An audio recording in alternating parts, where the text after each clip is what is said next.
राम हरे हरे, हरे कृष्णा कृष्ण कृष्ण हरे हरे, हरे राम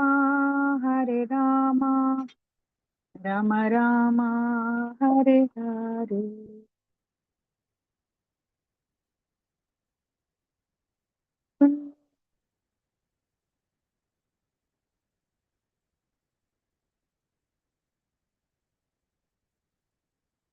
जय राधा माधव कुंज विहारी, जय राधा माधव कुंज विहारी, जय गोपी जन वल्लभा,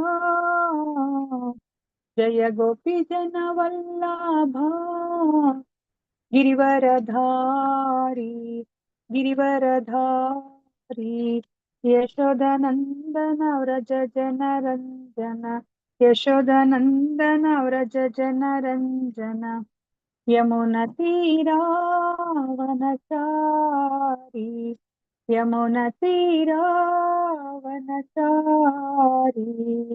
जयो राधा माधव कुंज विहारी, जयो राधा माधव कुंज विहारी, जय गोपी जन वल्लभा,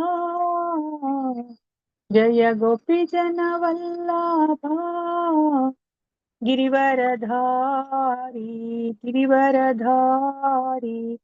यशोदानंदन व्रज जनरंजन, यशोदानंदन व्रज जनरंजन, यमुनतीरावनचारी, यमुनतीरावनचारी,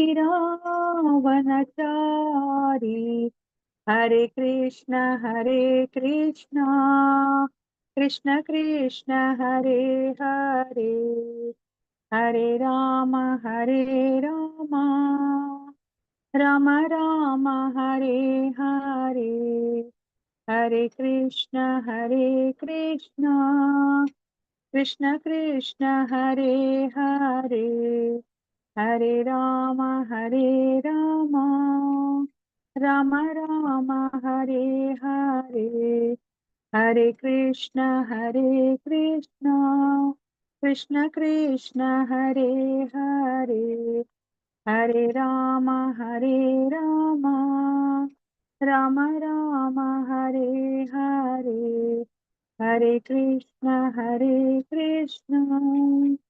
कृष्ण कृष्ण हरे हरे, ಹರೇ ಕೃಷ್ಣ. ಮತ್ತಜಗಳ ಪ್ರಭುಗಳು ಎಲ್ಲರಿಗೂ ಈ ಕಾರ್ಯಕ್ರಮಕ್ಕೆ ಸ್ವಾಗತವನ್ನ ಕೋರ್ತಾ ಇದ್ದೀನಿ.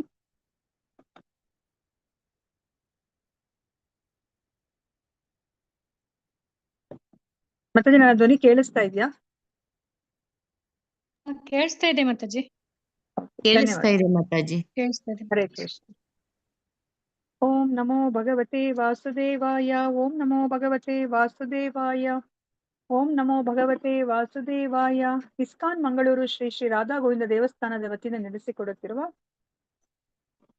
ಭಾನುವಾರದ ಭಕ್ತಿ ಸದಾಚಾರ ತರಗತಿಗೆ ಎಲ್ಲರಿಗೂ ಸ್ವಾಗತವನ್ನ ಕೋರುತ್ತಾ ಇದ್ದೇನೆ. ಶ್ರೀ ಶ್ರೀ ರಾಧಾ ಗೋವಿಂದ ಅವರ ಚರಣಾರವಿಂದಗಳಲ್ಲಿ ನನ್ನ ನಮಸ್ಕಾರಗಳನ್ನು ಸಲ್ಲಿಸುತ್ತಾ, ಈ ಕೃಷ್ಣ ಪ್ರಜ್ಞೆಯನ್ನು ಪ್ರಪಂಚದಾದ್ಯಂತ ಹರಡಿರುವ ಇಸ್ಕಾನ್ ಸಂಸ್ಥೆಯ ಸಂಸ್ಥಾಪಕ ಆಚಾರ್ಯರಾದ ಎಸಿ ಭಕ್ತಿವೇದಾಂತ ಸ್ವಾಮಿ ಶ್ರೀಲ ಪ್ರೋಪಾದ ಅವರಿಗೂ ನನ್ನ ನಮನಗಳನ್ನು ಸಲ್ಲಿಸುತ್ತಾ, ಈ ದೇವಸ್ಥಾನದ ಮುಖ್ಯಸ್ಥರು, ಈ ಕಾರ್ಯಕ್ರಮದ ಕಾರ್ಯಕರ್ತರುಗಳು ಮತ್ತು ನನ್ನ ಗುರುಗಳಾದ ಪೂಜ್ಯ ನಾಮನಿಷ್ಠದಾಸ್ ಪ್ರಭುಜಿಯವರಿಗೂ ನನ್ನ ನಮಸ್ಕಾರಗಳನ್ನು ಸಲ್ಲಿಸುತ್ತಾ, ಗುರು ಪ್ರಣಾಮದೊಂದಿಗೆ ಇವತ್ತಿನ ತರಗತಿಯನ್ನ ಶುರು ಮಾಡುತ್ತಾ ಇದ್ದೇನೆ. ಓಂ ಅಜ್ಞಾನತಿಮಿರಾಂಧಸ್ಯ ಜ್ಞಾನಾಂಜನಶಲಾಕಯ ಚಕ್ಷುರುನ್ಮೀಲಿತಂ ಯೇನ ತಸ್ಮೈ ಶ್ರೀ ಗುರವೇ ನಮಃ. ಶ್ರೀ ಚೈತನ್ಯಮನೋಭೀಷ್ಟಂ ಸ್ಥಾಪಿತಂ ಯೇನ ಭೂತಲೆ ಸ್ವಯಂ ರೂಪಃ ತದಾ ಮಹ್ಯಂ ದದಾತಿ ಸ್ವಪದಾಂತಿಕಂ. ವಂದೇಹಂ ಶ್ರೀ ಗುರೋಃ ಶ್ರೀಯುತಪದಕಮಲಂ ಶ್ರೀ ಗುರೂನ್ ವೈಷ್ಣವಾಂಶ್ಚ ಶ್ರೀರೂಪಂ ಸಾಗ್ರಜಾತಂ ಸಹಗಣ ರಘುನಾಥಾನ್ವಿತಂ ತಂ ಸಜೀವಂ ಸಾದ್ವೈತಂ ಸಾವಧೂತಂ ಪರಿಜನಸಹಿತಂ ಕೃಷ್ಣ ಚೈತನ್ಯ ದೇವಂ ಶ್ರೀ ರಾಧಾ ಕೃಷ್ಣ ಪಾದಾನ್ ಸಹಗಣ ಲಲಿತಾ ಶ್ರೀ ವಿಶಾಖಾನ್ವಿತಾಂಶ್ಚ. ಹೇ ಕೃಷ್ಣ ಕರುಣಾ ಸಿಂಧೋ ದೀನಬಂಧೋ ಜಗತ್ಪತೆ ಗೋಪೇಶ ಗೋಪಿಕಾ ಕಾಂತ ರಾಧಾ ಕಾಂತ ನಮೋಸ್ತುತೆ ತಪ್ತ ಕಾಂಚನ ಗೌರಾಂಗಿ ರಾಧೆ ವೃಂದಾವನೇಶ್ವರಿ ವೃಷಭಾನುಸುತೆ ದೇವಿ ಪ್ರಣಮಾಮಿ ಹರಿಪ್ರಿಯೆ ವಾಂಚಾ ಕಲ್ಪತರುಭ್ಯಶ್ಚ ಕೃಪಾ ಸಿಂಧುಭ್ಯ ಏವ ಚ ಪತಿತಾನಾಂ ಪಾವನೇಭ್ಯೋ ವೈಷ್ಣವೇಭ್ಯೋ ನಮೋ ನಮಃ ನಮೋ ಓಂ ವಿಷ್ಣುಪದಾಯ कृष्णप्रेष्ठाय भूतले श्रीमते भक्ति वेदांत स्वामिन् इति नामिने नमस्ते सरस्वते देवे गौरवाणी प्रचारिणे निर्विशेष शून्यवादी पाश्चात्य देशतारिणे जय श्री कृष्ण चैतन्य प्रभु नित्यानंदा श्री अद्वैता गदाधर श्रीवासादि गौर भक्तवृंदा हरे कृष्णा कृष्ण कृष्णा हरे हरे हरे रामा राम राम हरे हरे हरे कृष्णा कृष्ण कृष्णा हरे हरे हरे रामा राम राम हरे हरे हरे कृष्णा कृष्ण कृष्णा हरे हरे हरे रामा राम राम हरे हरे नारायणं नमस्कृत्य नरं चैव नरोत्तमं देवीं सरस्वतीं व्यासं ततो जयम् उदीरयेत् नष्टप्रायेषु अभद्रेषु नित्यं भागवत सेवया भगवती उत्तमश्लोके भक्तिर्भवति नैष्टिकी कृष्णाय वासुदेवाय देवकी नन्दनाय च नन्दगोपकुमाराय गोविन्दाय नमो नमः नमः पङ्कजनाभाय नमः पङ्कजमालिने नमः पङ्कजनेत्राय ನಮಸ್ತೆ ಪಂಕಜಾಂಗ್ರಯೇ. ಹರೇ ಕೃಷ್ಣ. ಮಾತಾಜಿಗೆ ಪ್ರಭುಜಿಗೆ ಎಲ್ಲರಿಗೂ ಭಾನುವಾರದ ಭಕ್ತಿ ಸದಾಚಾರ ತರಗತಿಗೆ ನಾನು ಸ್ವಾಗತವನ್ನ ಕೋರ್ತಾ ಇದ್ದೀನಿ.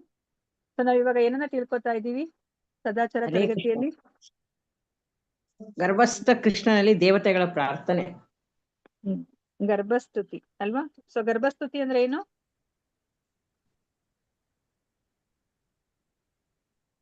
ಹರೇ ಕೃಷ್ಣ.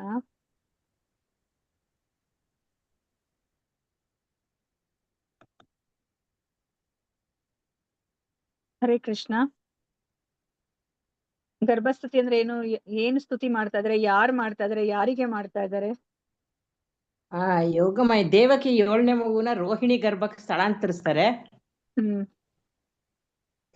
ಆಮೇಲೆ ದೇವಕಿ ಹೃದಯಕ್ಕೆ ವಾಸುದೇವನ ಹೃದಯದಲ್ಲಿ ಆವಿರ್ಭವಿಸ್ಬಿಟ್ಟು ದೇವಕಿ ಹೃದಯಕ್ಕೆ ವರ್ಗಾಯಿಸ್ಕೋತಾರೆ. ಓಕೆ. ಇವಾಗ ಕೃಷ್ಣ ಯಾರ ಗರ್ಭದಲ್ಲಿ ಇದ್ದಾರೆ? 8ನೇ ಮಗುವಾಗಿ ದೇವಕಿಯ ಗರ್ಭದಲ್ಲಿದ್ದಾರೆ. ಸೊ ಅವಾಗ ಯಾರು ಬರ್ತಾರೆ? ಯಾರೆಲ್ಲ ಬಂದು ದೇವತೆಗಳು ಮತ್ತೆ ಋಷಿಗಳೆಲ್ಲ ಕೂಡಿ ಸ್ತುತಿ ಮಾಡ್ತಾರೆ ಭಗವಂತ ಅವರ ದೇವಕಿ ಗರ್ಭದಲ್ಲಿದ್ದಾಗ. ಸೊ ದೇವಕಿಯ ಗರ್ಭದಲ್ಲಿ ಕೃಷ್ಣ ಇದ್ದಾಗ ಸ್ತುತಿ ಮಾಡ್ತಿರೋಂತಹ ಒಂದು ಶ್ಲೋಕಗಳನ್ನ ನಾವ್ ಇವಾಗ ತಿಳ್ಕೊತಾ ಇದೀವಿ ಅಲ್ವಾ? ಅದಕ್ಕೆ ಅದನ್ನ ಗರ್ಭಸ್ತುತಿ ಅಂತ ಹೇಳ್ಬಿಟ್ಟು ಕರೀತಾರೆ. ಬ್ರಹ್ಮ ಶಿವ ಎಲ್ಲರನ್ನು ಸಹ ಬರ್ತಾರೆ. ದೇವತೆಗಳು ಋಷಿ ಮುನಿಗಳು ಎಲ್ಲರನ್ನು ಸಹ ಬಂದು ಆ ಗರ್ಭದಲ್ಲಿರುವಂತಹ ಕೃಷ್ಣನನ್ನ ಕುರಿತಾಗಿ ಅವರು ಪ್ರಾರ್ಥನೆಯನ್ನ ಮಾಡ್ತಾ ಇದ್ದಾರೆ. ಸೊ ನಾವಿವಾಗ 32ನೇ ಶ್ಲೋಕವನ್ನ ನಾವಿವತ್ತು ಓದ್ಬೇಕಾಗತ್ತೆ. ಇದು ತುಂಬಾ ಮುಖ್ಯವಾಗಿರುವಂತಹ ಶ್ಲೋಕ. ಸೊ ಇದನ್ನ ಆಕ್ಚುಲಿ ಬಾಹ್ಯಾಟ್ ಮಾಡ್ಕೋಬೇಕಾಗತ್ತೆ. ಸೊ ಶ್ಲೋಕ 32. ಹೇ ಅನ್ಯೇ ಅರವಿಂದಾಕ್ಷ ವಿಮುಕ್ತ ಮಾನಿನ ತ್ವಯ್ಯಾಸ್ತಭಾವಾದ ವಿಶುದ್ಧ ಬುದ್ಧಯಃ ಆರುಹ್ಯ ಕೃಚ್ರೇಣ ಪರಂ ಪದಂ ತತಃ ಪತಂತ್ಯದೋ ಅನಾದೃತಯುಷ್ಮದಂಗ್ರಯಃ. ಹೇ ಅನ್ಯೇ ಅರವಿಂದಾಕ್ಷ ವಿಮುಕ್ತ ಮಾನಿನ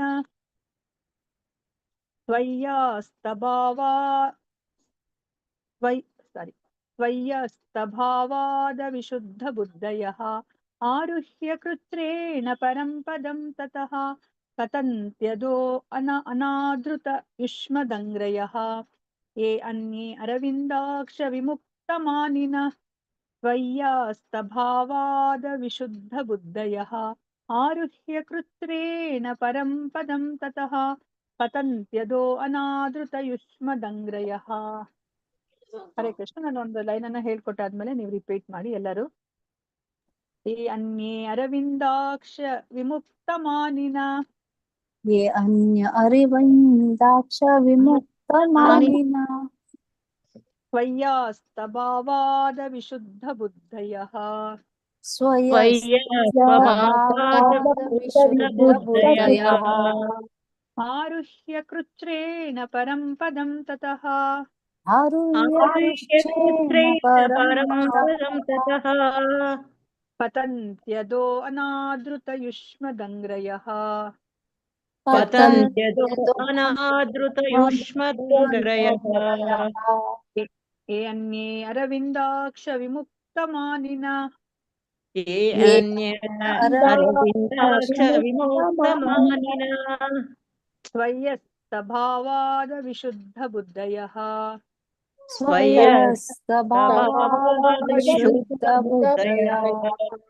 ಆರುಹ್ಯ ಕೃಚ್ರೇಣ ಪರಂ ಪದಂ ತತಃ ಆರುಹ್ಯ ಕೃಚ್ಛ್ರೇಣ ಪರಂ ಪದಂ ತತಃ ಪತಂತ್ಯದೋ ಅನಾದೃತ ಯುಷ್ಮದಂಗ್ರಯಃ ಪತಂತ್ಯದೋ ಅನಾದೃತ ಯುಷ್ಮದಂಗ್ರಯಃ ಯೇ ಅನ್ಯೇ ಅರವಿಂದಾಕ್ಷ ವಿಮುಕ್ತಮಾನಿನ ಯೇ ಯೇ ಅನ್ಯ ಅರವಿಂದಾಕ್ಷ ವಿಮುಕ್ತಮಾನಿನ ತ್ವಯ್ಯಾಸ್ತಭಾವಾದ ವಿಶುದ್ಧ ಬುದ್ಧಯಃ ಸ್ವಯಸ್ವಭಾವಾದ ವಿಶುದ್ಧ ಬುದ್ಧಯಃ ಆರುಹ್ಯ ಕೃಚ್ರೇಣ ಪರಂ ಪದಂ ತತಃ ಆರುಹ್ಯ ಕೃಚ್ಛ್ರೇಣ ಪರಂ ಪದಂ ತತಃ ಪತಂತ್ಯದೋ ಅನಾದೃತ ಯುಷ್ಮದಂಗ್ರಯಃ ಪತಂತ್ಯದೋ ಅನಾದೃತ ಯುಷ್ಮದಂಗ್ರಯಃ. ಹರೇ ಕೃಷ್ಣ. ಯಾರಾದ್ರೂ ಡಿವೋಟೀಸ್ ಓದಿ. ಶ್ಲೋಕ 32 ಓದ್ಲ ಮಾತಾಜಿ. ಓದಿ ಮತ್ತೆ ಅದು. ಯೇ ಅನ್ಯರವಿಂದಾಕ್ಷ ವಿಮುಕ್ತಮಾನಿನ ಸ್ವಯ್ಯ ಸ್ವಭಾವಾದ ವಿಶುದ್ಧ ಬುದ್ಧಯಃ ಆರುಹ್ಯ ಕೃಚ್ರೇಣ ಪರಂ ಪದಂ ತತಃ ಪತಂತ್ಯದೋನ್ಯಾದರುತಯುಷ್ಮದಂಗ್ರಯಃ. ಹರೇ ಕೃಷ್ಣ. ಮತ್ತೆ ಮತ್ತೊಬ್ರು ಯಾರಾದ್ರೂ ಓದಿ. ಹರೇ ಕೃಷ್ಣ. ಓದ್ಲ ಮಾತಾಡಿ. ಓದಿ ಮತ್ತೆ. ಶ್ಲೋಕ 32.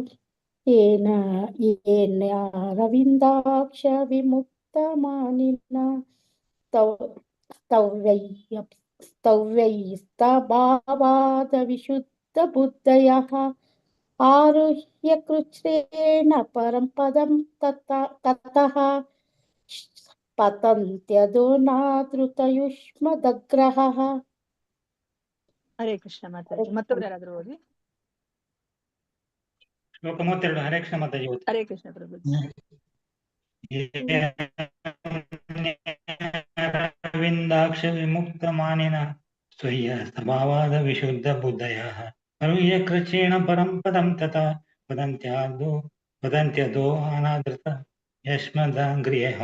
ಹರೇ ಕೃಷ್ಣ ಮಾತಾಜಿ. ಹರೇ ಕೃಷ್ಣ ಪ್ರಭುಜಿ. ಧನ್ಯವಾದಗಳು ಪ್ರಭುಜಿ. ಹರೇ ಕೇಳಿಸ್ತಾ ಕೃಷ್ಣ. ಮಾತು? ಯಾರಾದ್ರೂ ವರ್ಡ್ ಟು ವರ್ಡ್. ಕೇಳಿಸ್ತು ಪ್ರಭುಜಿ. ಧನ್ಯವಾದಗಳು ಪ್ರಭುಜಿ. ವರ್ಡ್ ಟು ವರ್ಡ್ ಮೀನಿಂಗ್ ಓದಿ ಯಾರಾದ್ರೂ. ಹರೇ ಕೃಷ್ಣ ಪ್ರಭುಜಿ. ಹರೇ ಕೃಷ್ಣ ಮಾತಾಜಿ. ಓದಿ ಮಾತಾಜಿ. ಏ ಅನ್ಯೇ ಯಾರಾದರೂ ಅಥವಾ ಇತರರೆಲ್ಲ ಅರವಿಂದಾಕ್ಷ ಕಮಲಲೋಚನನೆ ವಿಮುಕ್ತಮಾನಿನಃ ಲೌಕಿಕ ಕಾಲುಷ್ಯದ ಬಂಧನದಿಂದ ಬಿಡುಗಡೆ ಹೊಂದಿದವರೆಂದು ತಮ್ಮನ್ನು ತಪ್ಪಾಗಿ ಪರಿಗಣಿಸಿದವರು ತ್ವಯಿ ನಿನ್ನಲ್ಲಿ ಅಸಂಭವಾತ್ ನಾನಾ ರೀತಿಯಲ್ಲಿ ಊಹಾತ್ಮಕ ಚಿಂತೆಯನ್ನು ನಡೆಸುವರೆ ನಿನ್ನ ಪಾದಕಮಲಗಳ ಬಗೆಗೆ ಹೆಚ್ಚಿನ ಸಂಗತಿಯನ್ನು ಅರಿಯದೆ ಅಥವಾ ಬಯಸದೆ ಅನಿಶುದ್ಧ ಬುದ್ಧಯ ಅನಿಶುದ್ಧ ಅವಿಶುದ್ಧ ಬುದ್ಧಯಃ ಇನ್ನು ಮಾತಾಜಿ ಸ್ವಲ್ಪ ಅವಿಶುದ್ಧ ಕಾಣ್ತಾ ಇಲ್ಲ. ಮಾತಾಜಿ ಅವಿ ಮಾತಾಜಿ ಅವಿಶುದ್ಧ ಅವಿಶುದ್ಧ ಅವಿ- ಸ್ವಲ್ಪ ದೊಡ್ಡದ್ ಮಾಡ್ಕೊಳ್ಳಿ ಅವಿಶುದ್ಧ ಮಾತಾಜಿ, ಬುದ್ಧಯಃ. ಸ್ಕ್ರೀನ್ ಅಲ್ಲಿ ದೊಡ್ಡದ್ ಹಾ ಮಾಡ್ಕೊಳ್ಳಿ. ಹಾ ಹಾ. ಎಷ್ಟನೇ ಸ್ಕಂದ ಮಾತಾಜಿ ಇದು? 10ನೇ ಸ್ಕಂದ ಮಾತಾಜಿ. ಕಾಣಿಸ್ತಾ ಇದೆಯಾ? ಇವಾಗ ದೊಡ್ಡದ್ ಮಾಡಿದೆ ನಾನು ನನ್ನ ಕಡೆಯಿಂದ. ಹಾ. ಅವಿಶುದ್ಧ ಬುದ್ಧಯಃ ಇನ್ನು ಪವಿತ್ರವಾದ ಬುದ್ಧಿ ಉಳ್ಳವರು ಹಾಗೂ ಜೀವನದ ಧ್ಯೇಯವನ್ನು ಅರಿಯುವರು. ಆರುಹ್ಯ ಅರಿಯದವರು ಸಾಧಿಸಿದವರು ಸಾಧಿಸಿದರು. ಆ- ಹಾ ಆರುಹ್ಯ ಸಾಧಿಸಿದವರು ಕೃಚ್ಛೇನ ತೀರ್ವ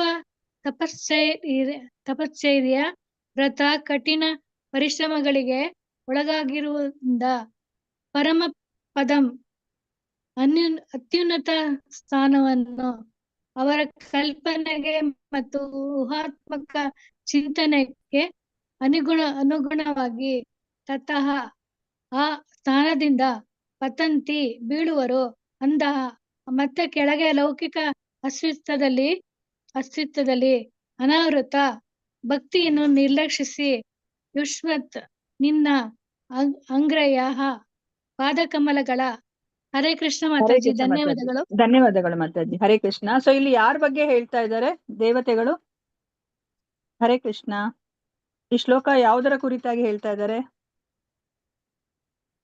ಪಾದಕಮಲ ಯಾರು ಭಕ್ತರು ಭಗವಂತನ ಜೊತೆ ಇರೋರು ಮತ್ತೆ ಭಕ್ತರು ಆಗಿರಲ್ವಲ್ಲ ಅವ್ರ ಮೋಕ್ಷ ಸಾಧನೆಗೆ. ಹಾ. ಸೊ ಇಲ್ಲಿ ಯಾರ ಬಗ್ಗೆ ಹೇಳ್ತಾ ಇದ್ದಾರೆ?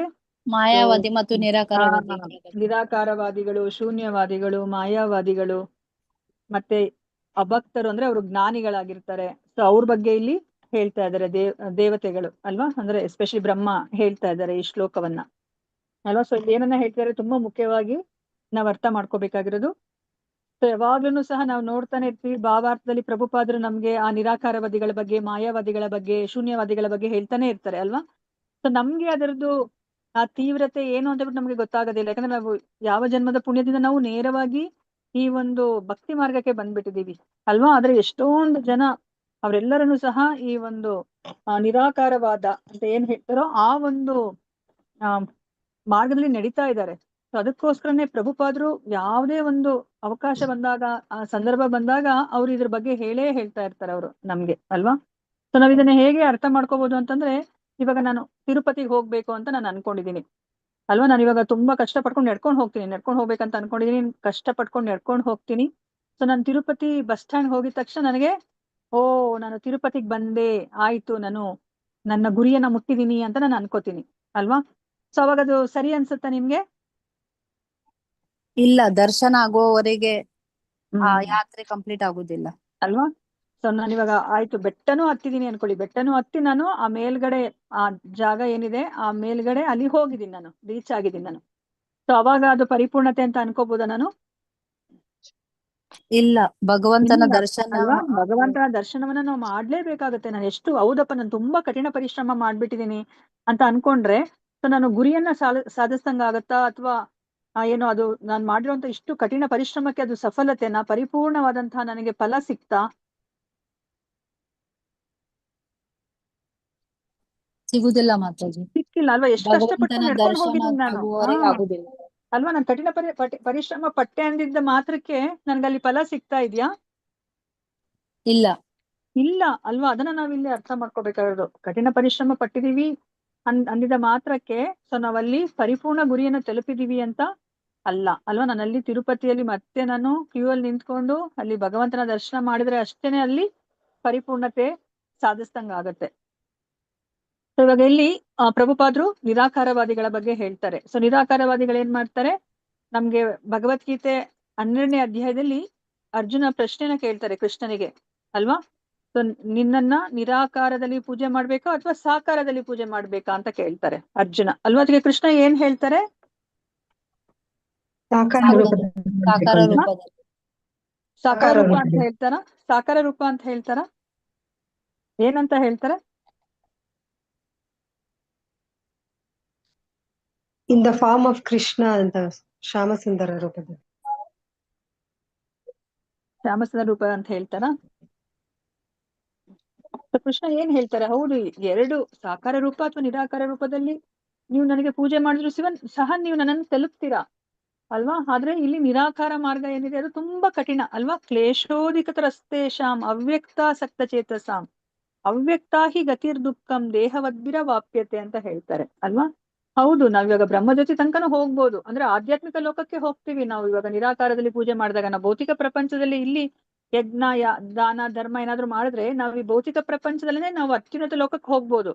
ಆದ್ರೆ ನಾವಿವಾಗ ಈ ನಿರಾಕಾರವಾದವನ್ನೇನಾದ್ರೂ ನಾವು ಆ ಮಾರ್ಗವನ್ನ ಅನುಸರಿಸಿದ್ರೆ ನಾವು ಈ ಭೌತಿಕ ಪ್ರಪಂಚವನ್ನ ದಾಟಿ ನಾವು ಆಧ್ಯಾತ್ಮಿಕ ಲೋಕಕ್ಕೆ ಹೋಗ್ತೀವಿ. ಆದ್ರೆ ಎಲ್ಲಿ ತನಕ ಹೋಗ್ತೀವಿ, ಬ್ರಹ್ಮಜ್ಯೋತಿ ತನಕ ಬ್ರಹ್ಮನ್ ಮಾತ್ರ ಲೆವೆಲ್. ನಾವು ಹೋಗ್ಲಿಕ್ಕಾಗತ್ತೆ ಅಲ್ವಾ. ಅದಕ್ಕೆ ಅವ್ರೇನು ತುಂಬಾ ಈಸಿಯಾಗಿ ಹೋಗ್ಬಿಡ್ಬೋದಾ, ಬ್ರಹ್ಮಜ್ಯೋತಿಗೆ ಹೋಗೋದು ತುಂಬಾ ಈಸಿನಾ?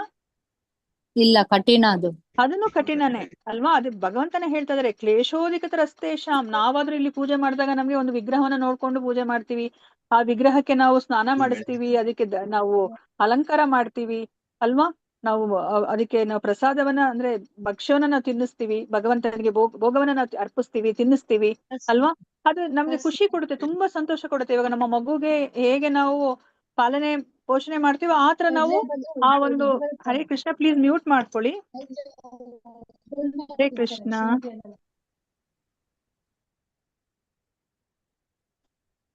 ಸೊ ನಿಮ್ಗೆ ಅದು ತುಂಬಾ ಖುಷಿ ಕೊಡುತ್ತಾ? ಅಥವಾ ಇವಾಗ ನಿರಾಕಾರದಲ್ಲಿ ಅವರು ಒಂದು ಅಂದ್ರೆ ಶೂನ್ಯದ ಮೇಲೆ ನೀವು ಧ್ಯಾನ ಮಾಡಿ ಅಂತ ಹೇಳ್ತಾರೆ, ಇಲ್ಲಾಂದ್ರೆ ಒಂದು ಬೆಳಕನ್ನ ನೀವು ಜ್ಞಾಪಿಸ್ಕೊಂಡು ಧ್ಯಾನ ಮಾಡಿ ಅಂತ ಹೇಳ್ತಾರೆ.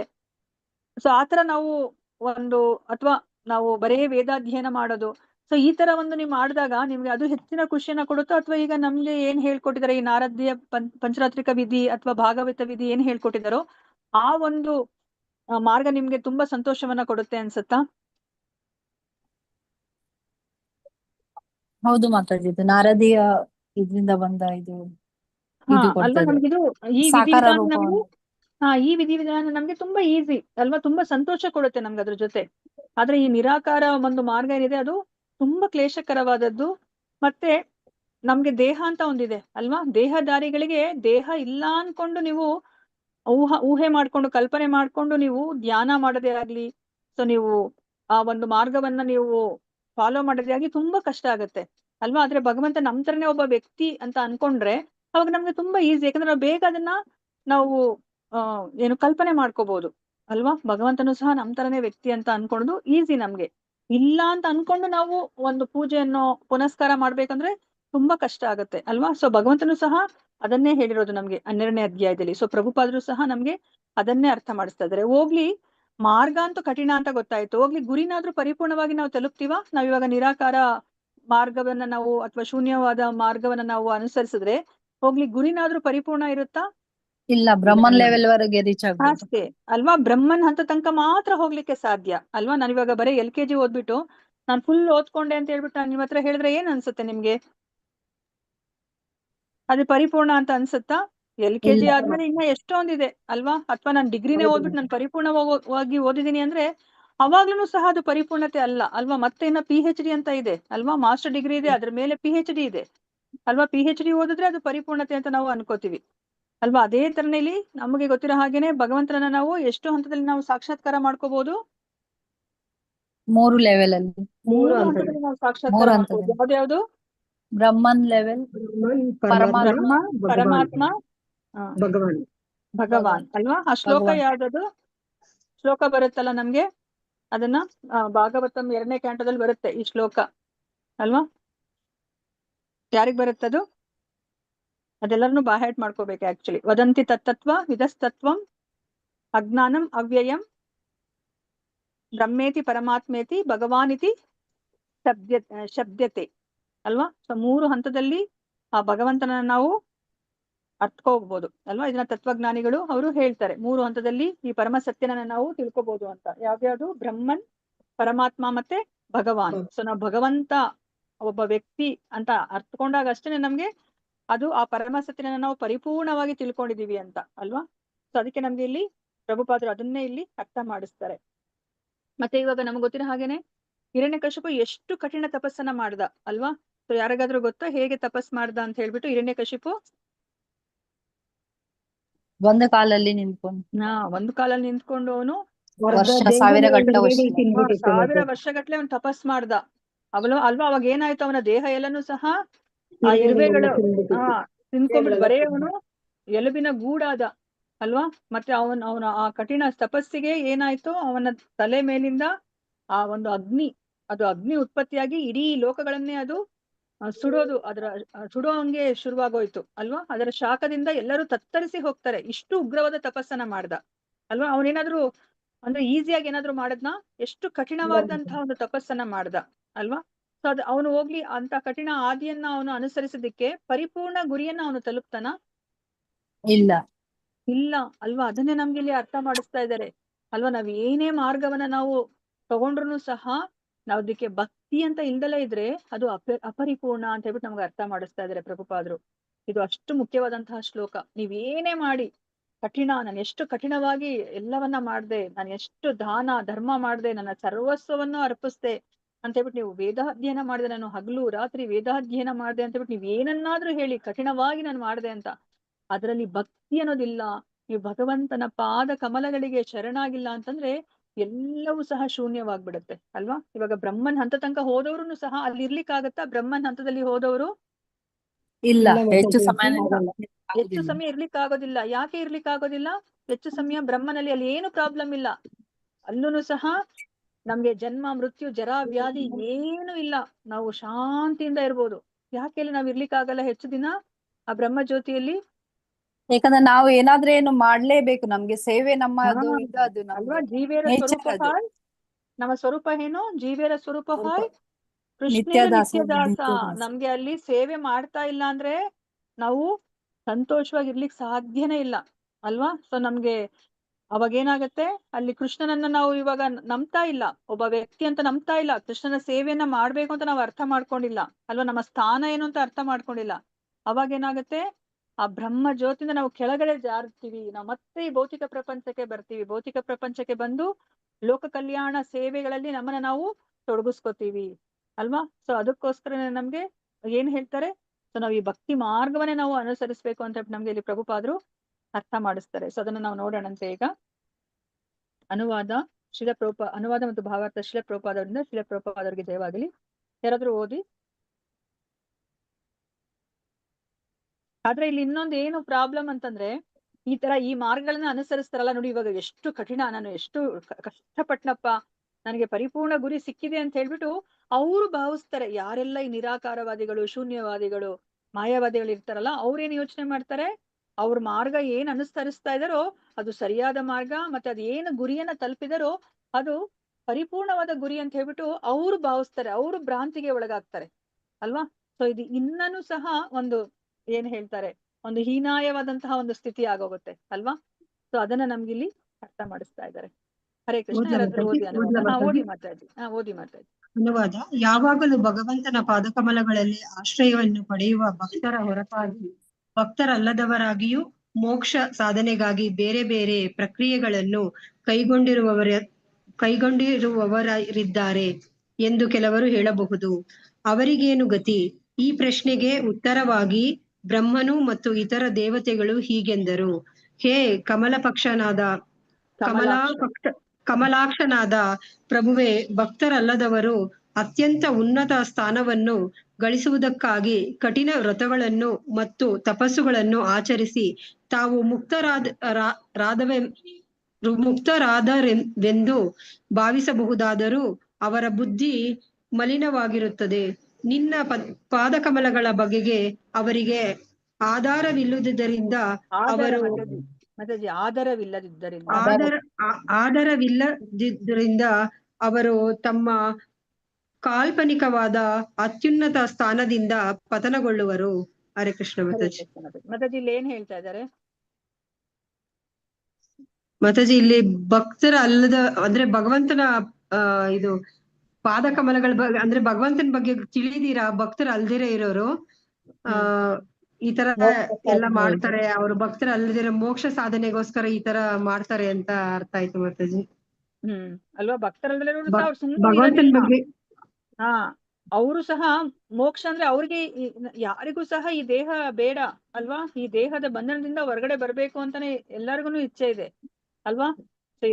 ಇವಾಗ ಯಾರನ್ನಾದ್ರೂ ನೀವು ಮಾತಾಡ್ಸಿ ಅಪ್ಪ ಸಾಕಾಯ್ತು ಈ ಜೀವನ ಅಂತಾನೆ ಹೇಳೋದು ಅಲ್ವಾ, ಹೇಗಾದ್ರೂ ಹೌದು. ಇದ್ರಿಂದ ನಾನು ಮುಕ್ತನಾಗ್ಬಿಟ್ರೆ ಸಾಕು ಅಂತಾನೆ ಹೇಳೋದು. ಅದಕ್ಕೋಸ್ಕರ ಎಷ್ಟು ಜನ ಈ ಭಕ್ತಿಯನ್ನ ಬಿಟ್ಟು ಬೇರೆ ಎಷ್ಟೊಂದು ಕ್ರಿಯೆಗಳಲ್ಲಿ ಅವರು ತೊಡಗಿದ್ದಾರೆ, ಬೇರೆ ಪ್ರಕ್ರಿಯೆಗಳಲ್ಲಿ ಅವರು ಬೇರೆ ಬೇರೆ ಪ್ರಕ್ರಿಯೆಯಲ್ಲಿ ತೊಡಗಿದ್ದಾರೆ.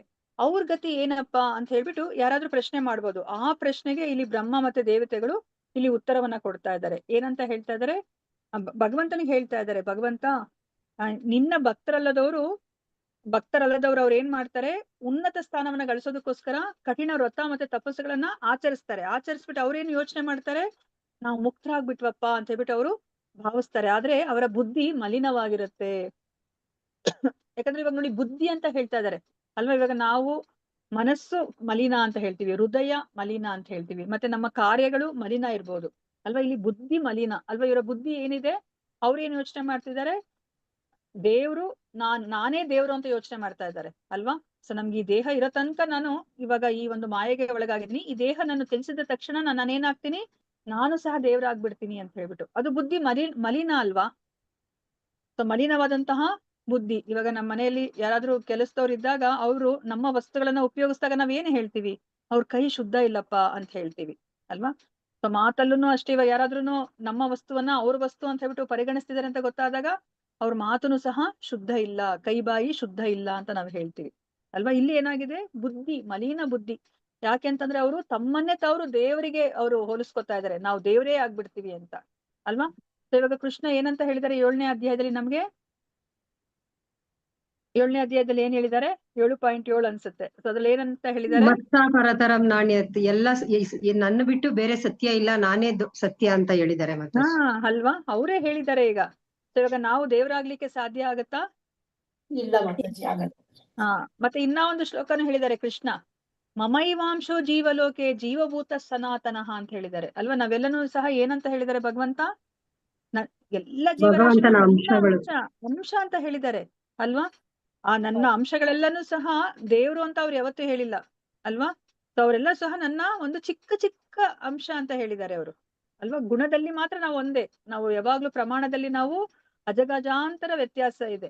ಆದ್ರೆ ನಾವೇನ್ ಯೋಚನೆ ಮಾಡ್ತೀವಿ, ನಾವು ಭ್ರಮೆಗೆ ಒಳಗಾಗಿರೋದ್ರಿಂದ ನಾನ್ ಇವಾಗ ಮಾಯೆಗೆ ಒಳಗಾಗಿದ್ದೀನಿ, ನಾನು ದೇಹವನ್ನ ಬಿಟ್ಮೇಲೆ ನಾನು ಸಹ ದೇವ್ರೇ ಆಗ್ಬಿಡ್ತೀನಿ ಅಂತ ನಾವು ಅನ್ಕೊಂಡ್ಬಿಟ್ಟಿರ್ತಾರೆ ಅಲ್ವಾ. ಅದಕ್ಕೆ ಇಲ್ಲಿ ಏನನ್ನ ಹೇಳ್ತಾ ಇದಾರೆ, ಮತ್ತ ಪರತರಂ ನಾಣ್ಯತ್. ಅದಕ್ಕೆ ಕೃಷ್ಣನ್ ಹೇಳಿದ್ದಾರೆ, ಸೊ ನನಗಿಂತ ಶ್ರೇಷ್ಠರಾದವರು ಯಾರು ಇಲ್ಲ ಅಂತ ಬಿಟ್ಟು ಅವ್ರು ಘೋಷಣೆ ಮಾಡ್ಕೊಂಡಿದ್ದಾರೆ ಅಲ್ವಾ. ಮತ್ತೆ ಭಗವಂತನಿಗೆ ಸರಿ ಸಮಾನರಾದವರು ಯಾರು ಇಲ್ಲ. ಮತ್ತೆ ನಾವು ದೇವರಾಗ್ಲಿಕ್ಕೆ ಸಾಧ್ಯ, ಒಂದು ಕಠಿಣ ತಪಸ್ಸನ್ನ ಮಾಡ್ಬಿಟ್ಟು. ಅದಕ್ಕೆ ಅವರ ಬುದ್ಧಿಯನ್ನ ಇಲ್ಲಿ ಮಲಿನ ಅಂತ ಹೇಳ್ತಾ ಇದ್ದಾರೆ. ಮತ್ತೆ ನಿನ್ನ ಪಾದ ಕಮಲಗಳ ಬಗೆಗೆ ಅವರಿಗೆ ಆದರವಿಲ್ಲದಿದ್ದರಿಂದ ಅವರು ತಮ್ಮ ಕಾಲ್ಪನಿಕವಾದ ಅತ್ಯುನ್ನತ ಸ್ಥಾನದಿಂದ ಪತನಗೊಳ್ಳುವರು ಅಲ್ವಾ. ಸೊ ನಾವು ಭಕ್ತಿಯನ್ನ ಮಾಡ್ಲಿಲ್ಲ ಅಂತಂದ್ರೆ, ಸೊ ನಾವು ಆ ಒಂದು ಅತ್ಯುನ್ನತ ಸ್ಥಾನ ಅಂತ ನಾವ್ ಏನ್ ಅನ್ಕೊಂಡಿದೀವಿ, ಆ ಬ್ರಹ್ಮ ಜ್ಯೋತಿ, ಅಲ್ಲಿಂದ ಪತನವನ್ನ ಹೊಂದುತ್ತಾರೆ ಅವರು. ಯಾಕಂದ್ರೆ ಭಗವಂತನ ಪಾದ ಕಮಲಗಳಲ್ಲಿ ನಾವು ಆಶ್ರಯವನ್ನ ನಾವು ಪಡೀಲೇಬೇಕು ಅಲ್ವಾ. ಇಲ್ಲ ಅಂತಂದ್ರೆ ನಮ್ಗೆ ಆ ಒಂದು ಪರಮ ಗತಿ ಅನ್ನೋದು ನಾವು ಸಿಗೋದಿಲ್ಲ. ಯಾಕಂದ್ರೆ ನಾವು ಭಗವಂತನ ಅಂಶ ಅಲ್ವಾ, ಭಗವಂತನ ಅಂಶವಾಗಿ ನಾವು ಭಗವಂತನ ಜೊತೆಲಿ ಇರ್ಬೇಕಾದವರು, ಭಗವಂತನ ಸೇವೆಯನ್ನ ಮಾಡ್ಬೇಕಾದವರು ಅಲ್ವಾ. ನಾನು ಎಷ್ಟೊಂದ್ ಸತಿ ನಿಮ್ಗೆ ಎಕ್ಸಾಂಪಲ್ ಅನ್ನ ಕೊಟ್ಟಿದ್ದೀನಿ ಅಲ್ವಾ. ಈ ಕೈ ದೇಹದ ಒಂದು ಭಾಗ ಅಲ್ವಾ, ಈ ಕೈ ದೇಹದ ಜೊತೆಲಿ ಇರ್ಬೇಕೇ ಹೊರತು ಈ ಕೈ ದೇಹದಿಂದ ಬೇರ್ಪಟ್ಟು ಅದು ನಾನೇ ಸೆಪರೇಟ್ ಆಗಿ ಇರ್ತೀನಿ ಅಂತಂದ್ರೆ ಅದು ಅದರ ಪರಿಪೂರ್ಣ ಅದಕ್ಕೊಂದು ಪರಿಪೂರ್ಣ ಅರ್ಥ ಸಿಗುತ್ತಾ ಆ ಕೈಗೆ? ಸಿಗುದಿಲ್ಲ.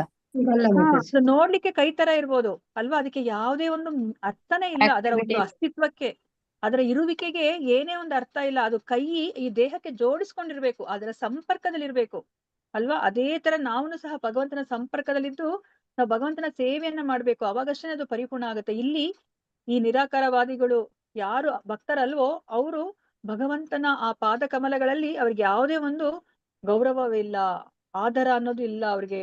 ಸೊ ಅದಕ್ಕೋಸ್ಕರ ಅವರು ಆ ಕಾಲ್ಪನಿಕವಾಗಿ ಅವರು ಅನ್ಕೊಂಡಿರ್ತಾರಲ್ಲ, ಇದೇ ಅತ್ಯುನ್ನತ ಸ್ಥಾನ ಅಂತ ಹೇಳ್ಬಿಟ್ಟು ಆ ಬ್ರಹ್ಮ ಜ್ಯೋತಿಯನ್ನ ಅನ್ಕೊಂಡಿರ್ತಾರಲ್ಲ, ಅದರಿಂದ ಅವರು ಪತನಗೊಳ್ತಾರೆ ಅಂತ ಹೇಳ್ಬಿಟ್ಟು ಇಲ್ಲಿ ಹೇಳ್ತಾ ಇದ್ದಾರೆ. ಸೊ ಭಾವಾರ್ಥ ದೊಡ್ಡದಿದೆ. ಸೊ ನಾನು ಆಲ್ಮೋಸ್ಟ್ ಎಕ್ಸ್ಪ್ಲೈನ್ ಮಾಡಿದೀನಿ, ಇದನ್ನ ಮತ್ತೆ ಹೇಳ್ಕೊಂಡು ಹೋಗೋಣ, ಅವಾಗ ನಮ್ಗೆ ಅದು ರಿಜಿಸ್ಟರ್ ಆಗುತ್ತೆ ಮೈಂಡ್ ಅಲ್ಲಿ. ಸೊ ಭಾವಾರ್ಥವನ್ನ ಯಾರಾದ್ರೂ ಓದಿ. ನಾನು ಓದ್ತೀನಿ ಮಾತಾಜಿ. ಓದಿ. ಭಕ್ತರನ್ನು ಹೊರತುಪಡಿಸುವ ಅನೇಕ ಅಭಕ್ತರಿದ್ದಾರೆ.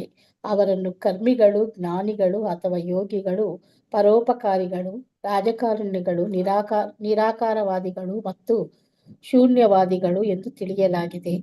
ಭಕ್ತರಲ್ಲದವರಲ್ಲಿ ಅನೇಕ ವಿಧದವರಿದ್ದಾರೆ. ಅವರಿಗೆ ತಮ್ಮವೇ ಆದ ಮೋಕ್ಷ ಮಾರ್ಗಗಳಿರುತ್ತವೆ. ಅವರು ತಾವು ಮುಕ್ತರೆಂದು ಮತ್ತು ಅತ್ಯುನ್ನತ ಸ್ಥಿತಿಗೆ ಏರಿದವರೆಂದು ತಪ್ಪಾಗಿ ತಿಳಿದುಕೊಂಡಿರುತ್ತಾರೆ. ಹೀಗಿದ್ದರೂ ಅವರು ಭಗವಂತನ ಪಾದಕಮಲಗಳ ಆಶ್ರಯವನ್ನು ತಿಳಿಯದವರಾದುದರಿಂದ ಪತನಗೊಳ್ಳುವರು. ಭಗವಂತನು ಭಗವದ್ಗೀತೆಯಲ್ಲಿ 9.3 ಸ್ಪಷ್ಟವಾಗಿ ಹೇಳಿರುವಂತೆ ಶ್ಲೋಕ ಹರೇ ಓದ್ಬೇಕಮ್ಮ ಕೃಷ್ಣ ಮಾತಾಜಿ. ಇದು ಎಕ್ಸ್ಟೆಂಡ್ ಮಾಡ್ಬೇಡ ಮಾತಾಜಿ. ಸೊ ಇಲ್ಲಿ ಏನನ್ನ ಹೇಳ್ತಿದ್ರೆ ಪ್ರಭುಪಾದರು, ಸೊ ಇಲ್ಲಿ ಭಕ್ತರನ್ನ ಬಿಟ್ರೆ ಎಷ್ಟೊಂದ್ ಜನ ಅಭಕ್ತರಿದ್ದಾರೆ. ಯಾರೆಲ್ಲ ಅಭಕ್ತರು ಅಂತ ಹೇಳ್ತಾ ಇದಾರೆ ನೋಡಿ. ಇಲ್ಲಿ ಕರ್ಮಿಗಳು, ಜ್ಞಾನಿಗಳು, ಯೋಗಿಗಳು, ನೋಡಿ ಪರೋಪಕಾರಿಗಳನ್ನು ಸಹ ಇಲ್ಲಿ ಅಭಕ್ತರು ಅಂತ ಹೇಳ್ತಾ ಇದಾರೆ ಅಲ್ವಾ. ನಾವ್ ಎಷ್ಟು ಅವ್ರಿಗೆ ಗೌರವವನ್ನ ಕೊಡ್ತೀವಿ. ಬೇರೆಯವ್ರಿಗೆ ಅವರು ಉಪಕಾರವನ್ನ ಮಾಡಿದ್ರೆ, ಬಡವರು ಬಗ್ಗರಿಗೆ ಮತ್ತೆ ಆಸ್ಪತ್ರೆಗಳನ್ನ ಕಟ್ಸಿದ್ರೆ, ಅನಾಥಾಶ್ರಮವನ್ನ ಕಟ್ಸಿದ್ರೆ ಅಲ್ವಾ. ಸೊ ಅವ್ರನ್ನೆಲ್ಲ ನಾವು ಎಷ್ಟು ಶ್ರೇಷ್ಠ ವ್ಯಕ್ತಿಗಳು ಸಮಾಜದಲ್ಲಿ ಅಂತ ಹೇಳ್ತೀವಿ. ಆದ್ರೆ ಇಲ್ಲಿ ಈ ಒಂದು ಆಧ್ಯಾತ್ಮಿಕ ದೃಷ್ಟಿಯಿಂದ ನೋಡಿದಾಗ ಅವ್ರನ್ನು ಸಹ ಅಭಕ್ತರು ಅಲ್ವಾ. ಕೃಷ್ಣನನ್ನ ಅವರು ಕೇಂದ್ರದಲ್ಲಿ ಇಟ್ಕೊಂಡು ಮಾಡ್ಲಿಲ್ಲ ಅಂತಂದ್ರೆ ಯಾವುದೇ ಒಂದು ದಾನ ಧರ್ಮ ಎಲ್ಲವೂ ಸಹ ಏನಾಗುತ್ತೆ, ಅದು ನಮ್ಗೆ ಪಾಪವನ್ನೇ ತಂದ್ಕೊಡುತ್ತೆ ಅಲ್ವಾ. ಸೊ ನಾವು ಕೃಷ್ಣನ ಮೂಲಕವೇ ನಾವು ಯಾವುದೇ ಒಂದು ಕೆಲಸ ಕಾರ್ಯಗಳನ್ನ ಅದನ್ನೆಲ್ಲ ಯಜ್ಞ ಅಂತ ಅವಾಗ ಪರಿಗಣಿಸಲ್ಪಡುತ್ತೆ, ಕೃಷ್ಣನ ಮೂಲಕ ಮಾಡಿದ ತಕ್ಷಣನೇ ಅಲ್ವಾ. ನಾವ್ ಇವಾಗ ಮನೆಯಲ್ಲಿ ಜಸ್ಟ್ ಊಟವನ್ನೇ ಅಡಿಗೆಯನ್ನೇ ನಾವು ನಮ್ಮ ಸಂತೋಷಕ್ಕೋಸ್ಕರ ಮಾಡಿದ ತಕ್ಷಣನೇ ನೀವು ಪಾಪವನ್ನೇ ಊಟ ಮಾಡ್ತಿದ್ದೀರಾ ಅಂತ ಕೃಷ್ಣ ಹೇಳ್ತಾರೆ ಅಲ್ವಾ. ಸೊ ಅದೇ ತರ ಯಾವುದೇ ಒಂದು ಕೆಲಸ ಕಾರ್ಯ ನಾವು ನಮ್ಮ ಇಂದ್ರಿಯ ತೃಪ್ತಿಗೋಸ್ಕರ, ಇಲ್ಲಿ ಇಂದ್ರಿಯ ತೃಪ್ತಿ ಏನಾಗ್ತಿದೆ, ಪರೋಪಕಾರ ಮಾಡಿದಾಗ ಎಲ್ಲರೂ ಅವ್ರನ್ನ ಹೊಗಳ್ತಾರೆ. ಅಪ್ಪ ಇವ್ರು ಎಷ್ಟು ದಾನಚೂರ ಕರ್ಣ ಅಂತ ಹೇಳ್ಬಿಟ್ಟು ಅವರು ಹೊಗಳ್ತಾರೆ. ಆ ಒಂದು ಹೊಗಳಿಕೆ ಅವ್ರಿಗೆ ಬೇಕಾಗುತ್ತೆ, ಅವ್ರಿಗೆ ಅದು ಮನಸ್ಸಿಗೆ ಸಂತೋಷ ಕೊಡುತ್ತೆ. ಅದನ್ನು ಸಹ ಇಂದ್ರಿಯ ಸುಖ ಅಲ್ವಾ. ಸೊ ಅದಕ್ಕೋಸ್ಕರ ಇದನ್ನು ಸಹ ಈ ಅಭಕ್ತರ ಆ ಒಂದು ಲಿಸ್ಟ್ ಅಲ್ಲಿ ಇಲ್ಲಿ ಹೇಳ್ತಾ ಇದ್ದಾರೆ. ರಾಜಕಾರಣಿಗಳು, ನಿರಾಕಾರವಾದಿಗಳು ಮತ್ತು ಶೂನ್ಯವಾದಿಗಳು ಇವರೆಲ್ಲರನ್ನು ಸಹ ಅಭಕ್ತರು ಅಂತ ಹೇಳ್ತಾ ಇದ್ದಾರೆ ನೋಡಿ. ಅನೇಕ ವಿಧಗಳಿದ್ದಾರೆ. ಅಭಕ್ತರು ಅಂತ ಮಾತ್ರಕ್ಕೆ ಒಬ್ರೇ ಅಂತಲ್ಲ, ಇಷ್ಟು ತರ ಇದ್ದಾರೆ ಅಂತ ಹೇಳ್ಬಿಟ್ಟು ಹೇಳ್ತಾ ಇದಾರೆ. ಕರ್ಮಿಗಳು, ಜ್ಞಾನಿಗಳು, ಯೋಗಿಗಳು, ಪರೋಪಕಾರಿಗಳು, ರಾಜಕಾರಣಿಗಳು, ನಿರಾಕಾರವಾದಿಗಳು ಮತ್ತು ಶೂನ್ಯವಾದಿಗಳು ಅಂತ ಹೇಳ್ತಾ ಇದಾರೆ. ಇವ್ರ ಪ್ರಕಾರ ಅವ್ರು ಕಲ್ಪನೆ ಮಾಡ್ಕೋತಾರೆ ಮೋಕ್ಷ ಮಾರ್ಗಗಳು, ಹಲವಾರು ಮೋಕ್ಷ ಮಾರ್ಗಗಳಿದೆ ಅಂತ ಹೇಳ್ಬಿಟ್ಟು ಅವ್ರು ಕಲ್ಪನೆ ಮಾಡ್ಕೋತಾರೆ. ಮತ್ತೆ ಅದನ್ನ ಅವ್ರು ಫಾಲೋ ಮಾಡ್ಬಿಟ್ಟು ನಾವಿವಾಗ ಮುಕ್ತರಾಗಿದ್ದೀವಿ, ನಾವಿವಾಗ ಅತ್ಯುನ್ನತ ಸ್ಥಾನಕ್ಕೆ ನಾವು ಏರಿದೀವಿ ಅಂತ ಹೇಳ್ಬಿಟ್ಟು ಅವರು ತಪ್ಪಾಗಿ ಅರ್ಥ ಮಾಡ್ಕೊಂಡಿರ್ತಾರೆ. ಆದ್ರೆ ಅವರು ಭಗವಂತನ ಪಾದ ಕಮಲಗಳಲ್ಲಿ ಅವರ ಆಶ್ರಯವನ್ನ ಪಡ್ಕೊಂಡೇ ಇರೋದ್ರಿಂದ ಅವ್ರು ಇವಾಗ ಪತನವನ್ನ ಹೊಂದುತ್ತಾರೆ. ನಮ್ಗೆ ಆ ಅನುವಾದದಲ್ಲಿ ಏನನ್ನ ಹೇಳಿದ್ರು ಅದನ್ನ ಇಲ್ಲಿ ನಮ್ಗೆ ಪ್ರಭುಪಾದರು ಅರ್ಥ ಮಾಡಿಸ್ತಾ ಇದಾರೆ. ಸೊ ಅದನ್ನ ಭಗವದ್ಗೀತೆಯಲ್ಲೂ ಸಹ ಕೃಷ್ಣ ಇಲ್ಲಿ ಹೇಳ್ತಾ ಇದ್ದಾರೆ. ಸರಿ ಕೃಷ್ಣ, ಮತ್ತೊಬ್ರು ಯಾರಾದ್ರೂ ಓದಿ ಇದನ್ನ ಭಗವದ್ಗೀತೆಯಲ್ಲಿ ಏನನ್ನ ಹೇಳ್ತಾರೆ. ಓದಿ ಮತ್ತೆ. ಶ್ರದ್ಧಾನ ಪುರುಷ ಧರ್ಮಸ್ಯಾಸ್ಯ ಪರಂತಪ ಆಪ್ರಾಪ್ಯ ಮಾಂ ನಿವರ್ತಂತೆ ಮೃತ್ಯು ಸಂಸಾರ ವರ್ತ್ಮನಿ. ಹೇ ಶತ್ರು ವಿಜಯಿಯೇ, ಭಕ್ತಿ ಸೇವಾ ಮಾರ್ಗದಲ್ಲಿ ಶ್ರದ್ಧೆ ಇಲ್ಲದವರು ನನ್ನನ್ನು ಹೊಂದಲಾರರು. ಆದರೆ ಈ ಭೌತಿಕ ಜಗತ್ತಿನ ಜನನ ಮರಣಗಳಿಗೆ ಹಿಂದಿರುಗುವವರು ಒಬ್ಬ ವ್ಯಕ್ತಿಯು ಕರ್ಮಿಯೋ, ಜ್ಞಾನಿಯೋ, ಯೋಗಿಯೋ, ಜನೋಪಕಾರಿಯೋ, ರಾಜಕಾರಣಿಯೋ ಅಥವಾ ಇನ್ನೇನೋ ಆಗಿದ್ದಾನೆ ಎಂಬುದು ಮುಖ್ಯವಲ್ಲ. ಅವನಿಗೆ ಭಗವಂತನ ಪಾದ ಕಮಲಗಳಲ್ಲಿ ಪ್ರೇಮವಿಲ್ಲದಿದ್ದರೆ ಪತನಗೊಳ್ಳುವನು. ಇದು ಈ ಶ್ಲೋಕದಲ್ಲಿ ಬ್ರಹ್ಮನು ನೀಡಿರುವ ನಿರ್ಣಯವಾಗಿರುತ್ತದೆ. ಓದ್ಲ ಮತ್ತೆ? ಓದಿ ಮತ್ತೆ, ಎಷ್ಟು ದೊಡ್ಡದಿದೆ ಇದು, ಓದಿ. ಯಾವುದೇ ಪ್ರತಿಕ್ರಿಯೆಯನ್ನು ಕೈಗೊಳ್ಳಬಹುದೆಂದು ಪ್ರತಿಪಾದಿಸುವವರು ಮತ್ತು ಯಾವ ಪ್ರಕ್ರಿಯೆಯನ್ನು ಕೈಗೊಂಡರೂ ಅದು ಅದೇ ಗುರಿಗೆ ತಲುಪಿಸುವುದೆಂದು ಹೇಳುವವರು ಇದ್ದಾರೆ. ಆದರೆ ಅದನ್ನು ಈ ಶ್ಲೋಕದಲ್ಲಿ ಖಂಡಿಸಲಾಗಿದೆ. ಅಂತಹವರನ್ನು ತಾವು ಅತ್ಯುನ್ನತದ ಪರಿಪೂರ್ಣತೆಯನ್ನು ಹೊಂದಿದ್ದೇವೆಂದು ಅವರು ಯೋಚಿಸಿದರೂ ನಿಜವಾಗಿ ಹಾಗೆ ಆಗಿಲ್ಲ ಎಂಬುದನ್ನು ಸಂಕೇತಿಸತಕ್ಕ ವಿಮುಕ್ತ ಮಾನಿನಃ ಎಂದು ಗುರುತಿಸಲಾಗಿದೆ. ಈ ಕಾಲದಲ್ಲಿ ಜಗತ್ತಿನಲ್ಲೆಲ್ಲ ಇರತಕ್ಕ ದೊಡ್ಡ ದೊಡ್ಡ ರಾಜಕಾರಣಿಗಳು ಸಂಚು ಹೂಡಿ ತಾವು ರಾಷ್ಟ್ರಾಧ್ಯಕ್ಷ ಅಥವಾ ಪ್ರಧಾನಿ ಮಂತ್ರಿಯಂತಹ ಅತ್ಯುನ್ನತ ನೈತಿಕ ಪದವಿಯನ್ನು ಗಳಿಸಬಹುದೆಂದು ಯೋಚಿಸುವರು. ಮತ್ತಜಿ ಬೇರೆಯವರು ಕೊಡ್ತೀರಾ? ಹರೇ ಕೃಷ್ಣ. ಓದಿ ಮಾತಾಜಿ. ಎಲ್ಲಿ ಬಿಟ್ಟೆ ನಾನು? ಇಲ್ಲಿಂದ. ಆದರೆ ವಾಸ್ತವಿಕವಾಗಿ ಆದರೆ ವಾಸ್ತವಿಕವಾಗಿ ನಾವು ಕಾಣುವಂತೆ ಅಂತಹ ದೊಡ್ಡ ಪ್ರಧಾನ ಮಂತ್ರಿಗಳು, ರಾಷ್ಟ್ರಾಧ್ಯಕ್ಷರು ಮತ್ತು ಇತರ ರಾಜಕಾರಣಿಗಳು ಭಕ್ತರಲ್ಲದವರಾಗಿ ಪತನಗೊಳ್ಳುವರು. ಪತ್ಯಂತ್ಯದ ರಾಷ್ಟ್ರಪತಿ ಅಥವಾ ಪ್ರಧಾನ ಮಂತ್ರಿಯಾಗುವುದು ಸುಲಭವಲ್ಲ. ಆ ಪದವಿಯನ್ನು ಪಡೆಯಲು ವ್ಯಕ್ತಿಯು ಬಹಳ ಕಠಿಣ ಶ್ರಮ ವಹಿಸಬೇಕು. ಆರುಹ್ಯ ಕೃಚ್ಛ್ರೇಣ. ಒಂದು ವೇಳೆ ವ್ಯಕ್ತಿಯು ಅಂತಹ ತನ್ನ ಗುರಿಯನ್ನು ತಲುಪಬಹುದಾದರೂ ಅವನನ್ನು ಯಾವುದೇ ಕ್ಷಣದಲ್ಲಾದರೂ ಭೌತಿಕ ಪ್ರಕೃತಿಯು ಕುಕ್ಕಿ ಬೀಳಿಸಬಹುದು. ಮಾನವ ಸಮಾಜದಲ್ಲಿ ಎಷ್ಟೋ ಉದಾಹರಣೆಗಳಿವೆ. ಅವುಗಳಲ್ಲಿ ಮಹಾಶ್ರೇಷ್ಠ ರಾಜಕಾರಣಿಗಳು ಸರ್ಕಾರದಿಂದ ಪತನಗೊಂಡಿದ್ದಾರೆ ಮತ್ತು ಐತಿಹಾಸಿಕ ವಿಸ್ಮರಣೆಯಿಂದ ಕಾಣೆಯಾಗಿದ್ದಾರೆ. ಇದಕ್ಕೆ ಕಾರಣವೇನೆಂದರೆ ಅವಿಶುದ್ಧ ಬುದ್ಧಯ, ಅವರ ಬುದ್ಧಿ ಮಲಿನವಾದುದು. ಶಾಸ್ತ್ರವು ಹೀಗೆನ್ನುತ್ತದೆ, ನ ತೇ ವಿದು ಸ್ವಾರ್ಥ ಗತಿಂ ಈ ವಿಷ್ಣು. ಭಾಗವತ 7.5.31. ವ್ಯಕ್ತಿಯು ವಿಷ್ಣು ಭಕ್ತನಾಗುವ ಮೂಲಕ ಬದುಕಿನ ಪರಿಪೂರ್ಣತೆಯನ್ನು ಗಳಿಸುವನು. ಆದರೂ ಜನರು ಇದನ್ನು ತಿಳಿದಿಲ್ಲ. ಆದುದರಿಂದ ಭಗವದ್ಗೀತೆಯಲ್ಲಿ 12.5 ಹೇಳಿರುವಂತೆ ಕ್ಲೇಶೋಧಿಕ ತರಸ್ತೇಷಾಂ ಅವ್ಯಕ್ತ ಸಪ್ತಚೇತಸಾಂ. ಅಂತಿಮವಾಗಿ ದೇವೋತ್ತಮ ಪರಮಪುರುಷನನ್ನು ಅಂಗೀಕರಿಸಿಕೊಂಡು ಭಕ್ತಿ ಸೇವೆಯನ್ನು ಕೈಗೊಳ್ಳದವರು ಮತ್ತು ಬದಲಾಗಿ ನಿರಾಕಾರವಾದಕ್ಕೆ ಮತ್ತು ಶೂನ್ಯವಾದಕ್ಕೆ ಅಂಟಿಕೊಳ್ಳುವವರು ತಮ್ಮ ಗುರಿ ಮುಟ್ಟಲು ಬಹಳ ಶ್ರಮದ ಕೆಲಸ ಮಾಡಬೇಕಾಗುವುದು. ಹರೇ ಕೃಷ್ಣ ಮಾತಾಜಿ. ಇಲ್ಲಿ ಏನನ್ನ ಹರೇ ಹೇಳಿದ್ದಾರೆ ಕೃಷ್ಣ. ಹೇಳಿ ಮಾತಾಜಿ, ಹರೇ ನಿಮ್ಗೆ ಏನ್ ಕೃಷ್ಣ. ಅರ್ಥ ಆಯ್ತು? ನನಗೆ ಮಾತಾಜಿ ಹಾ. ಒಟ್ನಲ್ಲಿ ಭಗವಂತನೇ ನಾವು ಇದು ಮಾಡ್ಬೇಕು. ನಾವು ಅದು ಇದು ಅಂತ ಎಲ್ಲ ಹೋದ್ರು ಕೂಡ ನಾವು ಪತನಗೊಳ್ತೀವಿ. ಕೊನೆಗೆ ನಾವು ಭಗವಂತನ ಪಾದ ಸೇವೆನೆ ಮಾಡ್ಬೇಕು ಅಂತ ಹೇಳ್ತಾ ಇದ್ದಾರೆ ಮಾತಾಜಿ. ಓಕೆ, ಧನ್ಯವಾದಗಳು ಮಾತಾಜಿ. ಹರೇ ಅಲ್ವಾ? ಕೃಷ್ಣ. ಹರೇ ಇಷ್ಟೊಂದು ಕೃಷ್ಣ ಮಾತಾಜಿ. ಮತ್ತೆ ಯಾರಾದ್ರೂ ಕಲ್ಪನೆ ಹೇಳ್ತೀರಾ? ಇದೆ ಮಾತಾಜಿ. ಹರೇ ಕೃಷ್ಣ ಮಾತಾಜಿ, ಏನ್ ಹೇಳಿದ್ರಿ?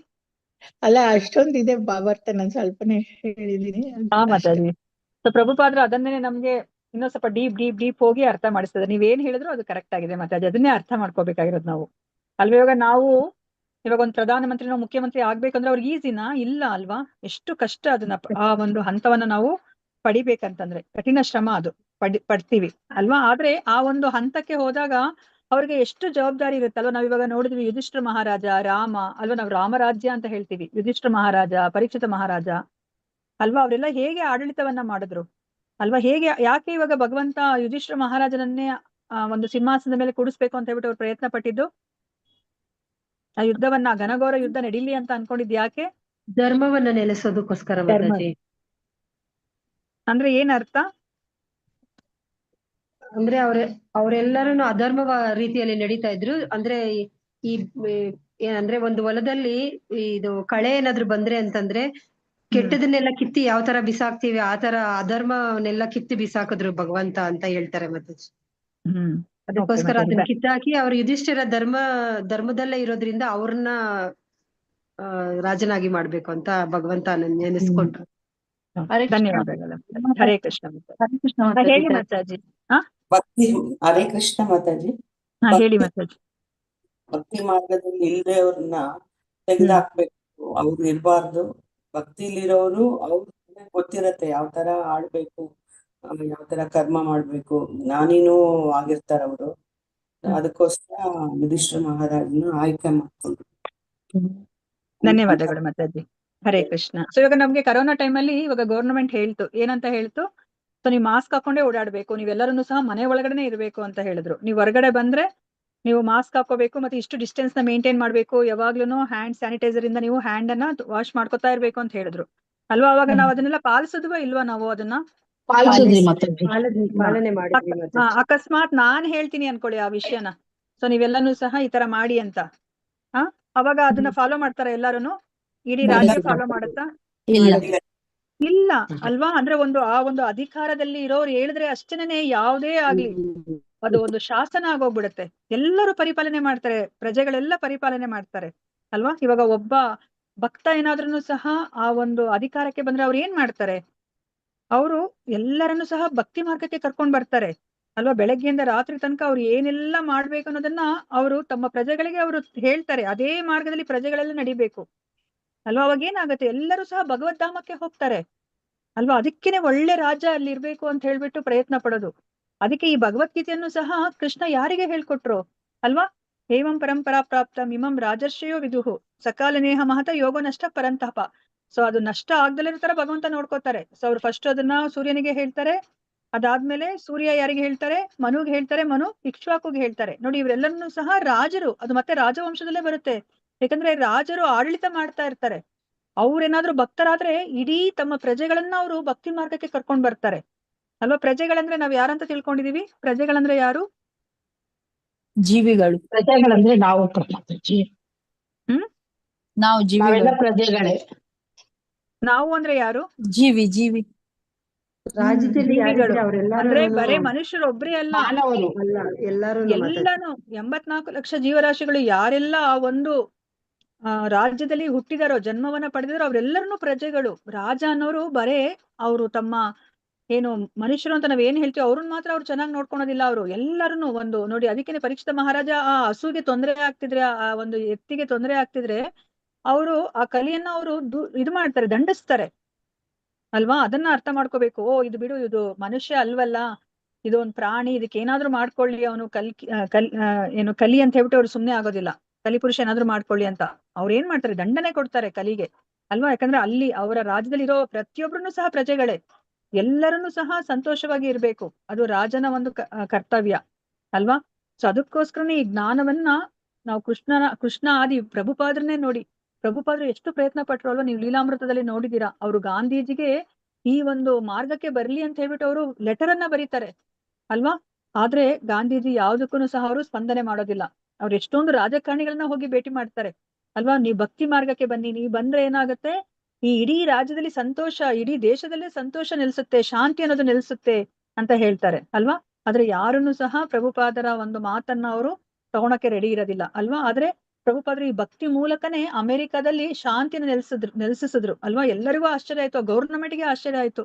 ಆ ಹಿಪ್ಪಿಗಳೆಲ್ಲ ಎಷ್ಟು ಅಂದ್ರೆ ಆ ರಾಜ್ಯದಲ್ಲಿ ಆ ಹಿಪ್ಪಿಗಳೆಲ್ಲ ದಾರಿಯಲ್ಲಿ ಅವರು ಮಲ್ಕೊಂಡಿರೋದು, ಮತ್ತೆ ಅಂದ್ರೆ ಅವರು ಏನು ಡ್ರಗ್ ಅಡಿಕ್ಟ್ಸ್ ಆಗಿರೋದು, ಆ ಯುವ ಜನತೆ ಅಂತಹ ಒಂದು ಮಾರ್ಗಕ್ಕೆ ಹೋದಾಗ ಅವ್ರನ್ನೆಲ್ಲ ಸರಿ ದಾರಿಗೆ ತರ್ಲಿಕ್ಕೆ ಅಮೆರಿಕಾಗ ಆಗ್ಲೇನೆ ಇಲ್ಲ, ಅಮೆರಿಕ ಸರ್ಕಾರಕ್ಕೆ ಆಗ್ಲೇ ಇಲ್ಲ ಅಲ್ವಾ. ಪ್ರಭುಪಾದರ ಮಾರ್ಗದರ್ಶನದಲ್ಲಿ ಆ ಹಿಪ್ಪಿಗಳೆಲ್ಲ ಹ್ಯಾಪಿಗಳಾದಾಗ ಅವರೆಲ್ಲರನ್ನೂ ಸಹ ಅಂದ್ರೆ ಅಮೆರಿಕ ಸರ್ಕಾರ ಪ್ರಭುಪಾದರನ್ನ ಶ್ಲಾಘಿಸ್ತಾರೆ. ಅಪ್ಪ ನಮ್ ಕೈಲಿ ಆಗ್ದಲಿರೋದು ನೀವು ಮಾಡಿದಿರಲ್ವಾ ಅಂತ ಹೇಳ್ಬಿಟ್ಟು ಅವ್ರು ಹೇಳ್ತಾರೆ ನೋಡಿ. ಅಂದ್ರೆ ಆ ಒಂದು ಭಕ್ತಿ ಮಾರ್ಗಕ್ಕೆ ಅಷ್ಟು ಶಕ್ತಿ ಇದೆ ಅಲ್ವಾ. ನನಗೆ ಇವಾಗ ಹಿರಣ್ಯಕಶಿಪುಗೆ ಅಷ್ಟು ಹಣ ಇತ್ತು ಅಲ್ವಾ, ಇಡೀ 3 ಲೋಕಗಳು ಸಹ ಅವರ ಕಾಲಿನ ಕೆಳಗಡೆ ಇತ್ತು. ಆದ್ರೆ ಆ ಒಂದು ಚಿಕ್ಕ ಮಗು 5 ವರ್ಷದ ಬಾಲಕನನ್ನ ಅವ್ರು ಅಲ್ಲಾಡಿಸ್ಲಿಕ್ಕೆ ಸಾಧ್ಯ ಇಲ್ಲ ಅಲ್ವಾ. ಅವ್ರ ಉಬ್ಬನ್ನ ಅವ್ರು ಕೊಂಕಿಸಿದ್ರೆ ಸಾಕು, ಇಡೀ ದೇವತೆಗಳನ್ನೇ ಅವರ ಪಾದ ಕಮಲದಲ್ಲಿ ಸೇವೆಯನ್ನ ಮಾಡ್ತಾ ಇದ್ರು ಅಲ್ವಾ. ಆ ಹಿರಣ್ಯಕಶಿಪುವಿನ ಪಾದದಲ್ಲಿ ಸೇವೆಯನ್ನ ಮಾಡ್ತಾ ಇದ್ರು. ಆದ್ರೆ ಅವರು ಯಾರು ಪ್ರಹ್ಲಾದನನ್ನ ಅಲುಗಾಡಿಸ್ಲಿಕ್ಕೂ ಅವ್ರಿಗೆ ಆಗ್ಲಿಲ್ಲ. ಸೊ ಅದಕ್ಕೇನೆ ಆ ಒಂದು ಆ ರಾಜಕಾರಣಿಗಳು ಅವರೆಲ್ಲ ಏನಂತ ಹೇಳ್ತಾ ಇದಾರೆ, ಅವರು ನಾವು ಉನ್ನತವಾದಂತಹ ಒಂದು ಹುದ್ದೆಯಲ್ಲಿ ಇದೀವಿ, ನಾವು ಪರಿಪೂರ್ಣತೆಯನ್ನ ಪಡೆದಿದೀವಿ ಅಂತ ಅವ್ರು ಅನ್ಕೋಬಹುದು ಅಲ್ವಾ. ನಮ್ದು ಜೀವನದ ಸಾರ್ಥಕತೆ ಆಯ್ತು ಅಂತ ಅನ್ಕೋಬಹುದು ಅಲ್ವಾ. ಇವಾಗ ನಾವೇನೇ ಆಗ್ಲಿ, ನಾವು ಇಷ್ಟು ದಿವಸ ಏನ್ ಅನ್ಕೊಂಡಿದ್ವಿ, ಒಂದಿಷ್ಟು ಹಣ ನಮ್ಮ ಬ್ಯಾಂಕ್ ಅಕೌಂಟ್ ಅಲ್ಲಿ ಇದ್ರೆ, ಮತ್ತೆ ದೊಡ್ಡ ಬಂಗ್ಲೆ ಕೊಂಡ್ಕೊಂಡು ಮನೆ ಮುಂದೆ ಒಂದ್ 5-6 ಕಾರ್ಗಳು ಇದ್ಬಿಟ್ರೆ ನಮ್ಮ ಜೀವನ ಸಾರ್ಥಕ. ಫಾರಿನ್ ಟ್ರಿಪ್ಸ್ ಆಗೊಮ್ಮೆ ಈಗೊಮ್ಮೆ ವರ್ಷದಲ್ಲಿ 2 ಸತಿ ಹೋಗ್ಬಿಟ್ ಬಂದ್ರೆ ನಮ್ಮ ಜೀವನ ಸಾರ್ಥಕ ಅನ್ಕೊಂಡಿದ್ವಿ ಅಲ್ವಾ. ಸೊ ನಮ್ಗೆ ಈಗ್ಲೇ ಗೊತ್ತಾಗಿದ್ದು ನಿಜವಾದ ಸಾರ್ಥಕತೆ ಏನು ಅಂತ. ನಾವು ಭಗವಂತನ ಪಾದ ಕಮಲದಲ್ಲಿ ಆಶ್ರಯವನ್ನ ತಗೊಳ್ಳಿಲ್ಲ ಅಂತಂದ್ರೆ ಇದೆಲ್ಲವೂ ಸಹ ವ್ಯರ್ಥ ಅಲ್ವಾ. ಇದೆಲ್ಲದಕ್ಕೂ ಯಾವುದೇ ಒಂದು ಮೀನಿಂಗ್ ಅನ್ನೋದು ಇಲ್ಲ. ಶ್ರಮ ಏವೈಹಿ ಕೇವಲಂ ಅಲ್ಲ, ಬರೀ ಶ್ರಮವನ್ನ ಪಟ್ವಿ ಅಷ್ಟೇ. ಶ್ರಮ ಏವೈಹಿ ಕೇವಲಂ, ಬೆಟ್ಟಕ್ಕೆ ಮಣ್ಣು ಹೊತ್ತದಾಗೆ ಅಥವಾ ನೀರಲ್ಲಿ ಹೋಮ ಮಾಡ್ದಂಗೆ ಅಂತ ನಾವ್ ಏನ್ ಹೇಳ್ತೀವೋ ಅದು ಅಲ್ವಾ. ಅದನ್ನೇ ಇಲ್ಲಿ ಹೇಳ್ತಾ ಇದ್ದಾರೆ. ಸೊ ಇಲ್ಲಿ ಭಕ್ತಿ ಸೇವೆಯಲ್ಲಿ ಯಾರಿಗೆ ಶ್ರದ್ಧೆ ಇಲ್ವೋ ಅವರು ಭಗವಂತನನ್ನ ಹೊಂದಲಿಕ್ಕೆ ಸಾಧ್ಯನೇ ಇಲ್ಲ. ಅವರು ಈ ಭೌತಿಕ ಜಗತ್ತಿನಲ್ಲಿ ಏನ್ ಮಾಡ್ತಾರೆ, ಅವರು ನಾನು ಏನೋ ಒಂದ್ ಮಾಡಿದೀನಿ ಅಂತ ಅನ್ಕೋತಾರೆ, ಆದ್ರೆ ಅವರು ಬಂಧನಕ್ಕೆ ಸಿಕ್ಕಾಕೋತಾರೆ. ಈ ಭೌತಿಕ ಪ್ರಪಂಚದಲ್ಲಿ ಜನನ ಮರಣದ ಚಕ್ರದಲ್ಲೇ ಅವರು ಇರ್ತಾರೆ. ಮತ್ತೆ ಒಬ್ಬ ವ್ಯಕ್ತಿ ಕರ್ಮಿನೋ, ಜ್ಞಾನಿನೋ, ಯೋಗಿನೋ, ಜನ ಉಪಕಾರಿಯೋ, ರಾಜಕಾರಣಿ ಅಥವಾ ಇನ್ನೇನೋ ಆಗಿದ್ದಾನೆ ಅನ್ನೋದು ಮುಖ್ಯ ಅಲ್ಲ. ಏನ್ ಮುಖ್ಯ ಅಂತ ಹೇಳ್ತಾ ಇದಾರೆ ಇಲ್ಲಿ, ಅವನಿಗೆ ಭಗವಂತನ ಪಾದ ಕಮಲಗಳಲ್ಲಿ ಪ್ರೇಮ ಇದೆಯೋ ಇಲ್ವೋ ಅದು ಮುಖ್ಯ. ಪ್ರೇಮ ಇದ್ರೆ ಏನಾಗುತ್ತೆ, ಅವಾಗ ಈ ಜನ್ಮದಲ್ಲಿ ನಮ್ಗೆ ಏನ್ ಹೇಳಿದ್ದಾರೆ ಕೃಷ್ಣ 6ನೇ ಅಧ್ಯಾಯದಲ್ಲಿ ಅರ್ಜುನ ಪ್ರಶ್ನೆಯನ್ನ ಕೇಳ್ತಾರೆ ಅಲ್ವಾ. ಸೊ ನೀನೇನೋ ಈ ತರ ಹೇಳ್ತಾ ಇದೀಯ ಕೃಷ್ಣ, ಆದ್ರೆ ನಾನು ಇವಾಗ ಯಾರೇ ಆಗ್ಲಿ ಈ ಯೋಗಿಗಳು, ಭಕ್ತಿ ಯೋಗಿ ಅವ್ರೇನಾದ್ರೂ ಸಹ ಉನ್ನತ ಪರಿಪೂರ್ಣತೆಯನ್ನ ಪಡಿಲಿಲ್ಲ ಅಂತಂದ್ರೆ ಸೊ ಅವ್ರ ಜೀವನ ವ್ಯರ್ಥ ಆಗುತ್ತಲ್ಲ. ಈ ಕಡೆ ಅವರು ಭೌತಿಕವಾಗಿ ಸುಖನೂ ಪಡ್ಲಿಲ್ಲ, ನೋಡಿದ್ರೆ ಈ ಕಡೆ ಆಧ್ಯಾತ್ಮಿಕವಾಗಿನೂ ಸಹ ಅವರು ಗುರಿನ ತಲುಪಲಿಲ್ಲ ಅಲ್ವಾ. ಸೊ ಇಂತಹ ಯೋಗಿಯ ಗತಿ ಏನು ಅಂತ ಹೇಳ್ಬಿಟ್ಟು ಕೇಳ್ತಾರೆ ಅಲ್ವಾ. ಅವಾಗ ಕೃಷ್ಣ ಏನನ್ನ ಹೇಳ್ತಾರೆ, ವಿಫಲ ಯೋಗಿ, ವಿಫಲತೆಯನ್ನ ಪಡೆದಿರುವಂತಹ ವಿಫಲ ಯೋಗಿಯ ಗತಿ ಏನು ಅಂತ ಕೇಳ್ತಾರೆ ಅರ್ಜುನ. ಅವಾಗ ಕೃಷ್ಣ ಏನಂತ ಹೇಳ್ತಾರೆ, ಅವರು ಒಳ್ಳೆ ಬ್ರಾಹ್ಮಣರ ಕುಟುಂಬದಲ್ಲಾಗ್ಲಿ ಭಕ್ತರ ಕುಟುಂಬದಲ್ಲಾಗ್ಲಿ ಮತ್ತೆ ಶ್ರೀಮಂತರ ಕುಟುಂಬದಲ್ಲಾಗಿ ಹುಟ್ಟಿ ಅವ್ರು ಮತ್ತೆ ಅವ್ರ ಅಲ್ಲಿ ಅವರ ಹೋದ್ ಜನ್ಮದಲ್ಲಿ ಏನ್ ಭಕ್ತಿ ಸ್ಟಾಪ್ ಮಾಡಿರ್ತಾರೆ, ಅದೇ ಇನ್ನೊಂದ್ ಜನ್ಮದಲ್ಲಿ ಅವರು ಅದನ್ನ ಪ್ರಾರಂಭ ಮಾಡ್ತಾರೆ ಮತ್ತೆ ಅಲ್ಲಿಂದ ಅದನ್ನ ಕಂಟಿನ್ಯೂ ಮಾಡ್ಕೊಂಡು ಹೋಗ್ತಾರೆ ಅಲ್ವಾ. ಇವಾಗ 10% ನಿಲ್ಸಿದ್ರೆ 11% ಇಂದ ಕಂಟಿನ್ಯೂ ಮಾಡ್ಕೊಂಡು ಹೋಗ್ತಾರೆ, 50% ನಿಲ್ಸಿದ್ರೆ 51% ಇಂದ ಅವರು ಕಂಟಿನ್ಯೂ ಮಾಡ್ಕೊಂಡು ಹೋಗ್ತಾರೆ ಅಲ್ವಾ. ಸೊ ಅದಕ್ಕೆ ಭಗವಂತನ ಭಕ್ತ ಯಾವತ್ತೂ ಸಹ ಅವರು ಪತನ ಹೊಂದೋದಿಲ್ಲ ಅಲ್ವಾ. ನಮೇ ಭಕ್ತ ಪ್ರಣಶ್ಯತಿ, ನನ್ನ ಭಕ್ತ ಯಾವತ್ತೂ ಸಹ ಅವರು ಪತನಗೊಳ್ಳೋದಿಲ್ಲ ಅಂತ ಹೇಳ್ಬಿಟ್ಟು ನೀನು ಅದನ್ನ ಘೋಷಿಸು ಅರ್ಜುನ ಅಂತ ಹೇಳ್ಬಿಟ್ಟು ಕೃಷ್ಣ ಅರ್ಜುನನಿಗೆ ಹೇಳ್ತಾರೆ ಅಲ್ವಾ. ಅಂದ್ರೆ ಇಲ್ಲಿ ಏನನ್ನ ಅರ್ಥ ಮಾಡ್ಕೋಬೇಕು, ಭಕ್ತಿ ನಾವು ಸ್ವಲ್ಪ ಮಪ್ಯಸ ಧರ್ಮಸ್ಯ ಪ್ರಾಯತೋ ಮಹತೋ ಭಯತ್, ನಾವು ಸ್ವಲ್ಪ ಭಕ್ತಿ ಮಾಡಿದ್ರು ಸಹ ಸೊ ನಾವು ಪತನವನ್ನ ಹೊಂದೋದಿಲ್ಲ. ಆದ್ರೆ ನೋಡಿ, ನಾವು ಇಲ್ಲಿ ನಮ್ಮ ಭೌತಿಕ ಪ್ರಪಂಚದಲ್ಲಿ ಇದ್ದಾಗ ನಾವು ಕಷ್ಟಪಟ್ಟು ನನ್ನ ರಾಜಕಾರಣಿನೋ ಜ್ಞಾನಿನೋ ಯೋಗಿನೋ ಏನೋ ಆದ್ರೂ ಸಹ ಏನಾಗತ್ತೆ, ಸೊ ನಾವಿಲ್ಲಿ ಮತ್ತೆ ಜನನ ಮರಣದ ಚಕ್ರಕ್ಕೆ ನಾವು ಸಿಕ್ಕಾಕೋತೀವಿ. ಅದನ್ನ ನಮ್ಗೆ ಇಲ್ಲಿ ಹೇಳ್ತಾ ಇದಾರೆ ಬ್ರಹ್ಮ. ಸೊ ಮತ್ತೆ ಇಲ್ಲಿ ಇನ್ನ ಸ್ವಲ್ಪ ಜನ ಏನ್ ಹೇಳ್ತಾರೆ ಅಂತಂದ್ರೆ ಯಥಾಮತ್ ತಥಾಪತ್ ಅಲ್ವಾ. ನಿಮ್ಗೆ ಏನ್ ಇಷ್ಟ ಬರುತ್ತೋ ಅದನ್ನು ಆ ಒಂದು ಮಾರ್ಗವನ್ನ ಅನುಸರಿಸಿ. ಎಲ್ಲಾ ಮಾರ್ಗಗಳು ಸಹ ಎಲ್ಲಿಗೆ ಕರ್ಕೊಂಡು ಹೋಗುತ್ತೆ, ನಮ್ಗೆ ಭಗವಂತನೆಡೆಗೆ ಕರ್ಕೊಂಡು ಹೋಗುತ್ತೆ. ನೀವ್ ಏನ್ ಬೇಕಾದ್ರೂ ಮಾರ್ಗವನ್ನ ನೀವು ಫಾಲೋ ಮಾಡಿ ಅಂತ ಹೇಳ್ಬಿಟ್ಟು ಹೇಳ್ತಾರೆ ಅಲ್ವಾ, ಯಥಾಮತ್ ತಥಾಪತ್. ಆದ್ರೆ ಅದನ್ನ ಒಪ್ಪೋದಿಲ್ಲ ಅಲ್ವಾ. ಭಗವಂತ ಬೇಕು ಅಂತಂದ್ರೆ ನಿಮ್ಗಲ್ಲಿ ಭಕ್ತಿ ಮಾರ್ಗದಿಂದ ಮಾತ್ರ ನೀವು ಭಗವಂತನ ಬಳಿಗೆ ಹೋಗ್ಲಿಕ್ಕೆ ಸಾಧ್ಯ ಅಲ್ವಾ. ಹೌದು, ನೀವು ಪರಿಶುದ್ಧರಾಗ್ಬೋದು, ನೀವು ಕರ್ಮ ಯೋಗ ಅಥವಾ ಜ್ಞಾನ ಯೋಗ ಏನೋ ಒಂದನ್ನ ನೀವು ಪರಿಶುದ್ಧರಾಗ್ಬೋದು. ಆದ್ರೆ ನೀವು ಭಗವಂತನ ಬಳಿಗೆ ಹೋಗ್ಲೇಬೇಕಂತಂದ್ರೆ ಅದಕ್ಕೆ ಜ್ಞಾನ ಯೋಗವೇ ಆಗ್ಲಿ ಕರ್ಮಯೋಗವೇ ಆಗ್ಲಿ ಅದಕ್ಕೆ ನೀವು ಭಕ್ತಿಯನ್ನ ನೀವು ಆಡ್ ಮಾಡ್ಲೇಬೇಕು. ಭಕ್ತಿಯನ್ನ ನೀವು ಬೆರೆಸ್ಲಿಲ್ಲ ಅಂತಂದ್ರೆ ನಾವು ಭಗವಂತನ ಬಳಿಗೆ ಹೋಗ್ಲಿಕ್ಕೆ ಸಾಧ್ಯ ಇಲ್ಲ. ಅದನ್ನ ಇಲ್ಲಿ ಹೇಳ್ತಾ ಇದ್ದಾರೆ, ಯಾವುದೇ ಪ್ರಕ್ರಿಯೆಯನ್ನ ಕೈಗೊಳ್ಳಬಹುದೆಂದು ಪ್ರತಿಪಾದಿಸುವವರು ಅಥವಾ ಯಾವ ಪ್ರಕ್ರಿಯೆಯನ್ನು ಕೈಗೊಂಡರೂ ಅದು ಅದೇ ಗುರಿಗೆ ತಲುಪಿಸುವುದೆಂದು ಹೇಳುವವರು ಇದ್ದಾರೆ ಅಲ್ವಾ. ನಾವ್ ಇವಾಗ ಬಸ್ ಸ್ಟ್ಯಾಂಡ್ ಹೋಗ್ತೀವಿ, ಬಸ್ ಸ್ಟ್ಯಾಂಡ್ ಹೋದಾಗ ಅಲ್ಲಿ ಯಾವ್ದೋ ಒಂದು ಬಸ್ ನಿಂತಿರುತ್ತೆ ಅನ್ಕೊಳ್ಳಿ, ಆ ಬಸ್ ಅಲ್ಲಿ ಹತ್ಕೊಂಡು ನೀವು ಹೋಗ್ಬಿಡ್ತೀರಾ? ಇಲ್ಲ ಮಾತಾಜಿ, ಎತ್ಕೊಂಡು ಹೋಗಲ್ಲ. ನೀವೇನ್ ಮಾಡ್ತೀರಾ ಬಸ್ ಸ್ಟ್ಯಾಂಡ್ ಹೋದ್ಮೇಲೆ?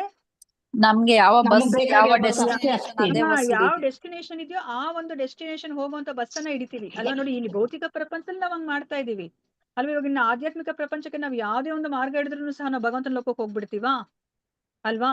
ಅದನ್ನೇ ನಮ್ಗೆ ಇಲ್ಲಿ ಹೇಳ್ತಾ ಇದ್ದಾರೆ ಇದು. ಆದ್ರೆ ಇಲ್ಲಿ ಆ ಮಾಯಾವಾದಿಗಳು ನಿರಾಕಾರವಾದಿಗಳು ಆತರ ಮಾತಾಡ್ತಾರೆ.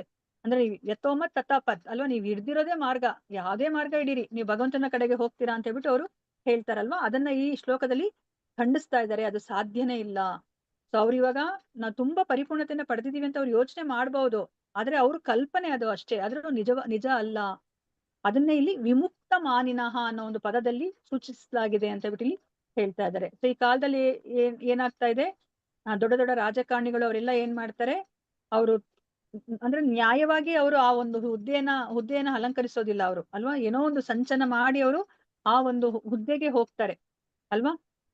ಸೊ ಅವರೆಲ್ಲರನ್ನು ಸಹ ಪತನಗೊಳ್ತಾರೆ. ಯಾಕೆ ಪತನವನ್ನಗೊಳ್ತಾರೆ ಅಂತಂದ್ರೆ ಅವ್ರಿಗೆ ಭಕ್ತಿ ಅನ್ನೋದಿಲ್ಲ ಅಲ್ವಾ. ಅವರು ಆ ಅತ್ಯುನ್ನತ ಹುದ್ದೆಯನ್ನ ಯಾಕೆ ಅವರು ಅಲಂಕರಿಸ್ತಾರೆ, ಅವ್ರ ಉದ್ದೇಶ ಏನಿರುತ್ತೆ?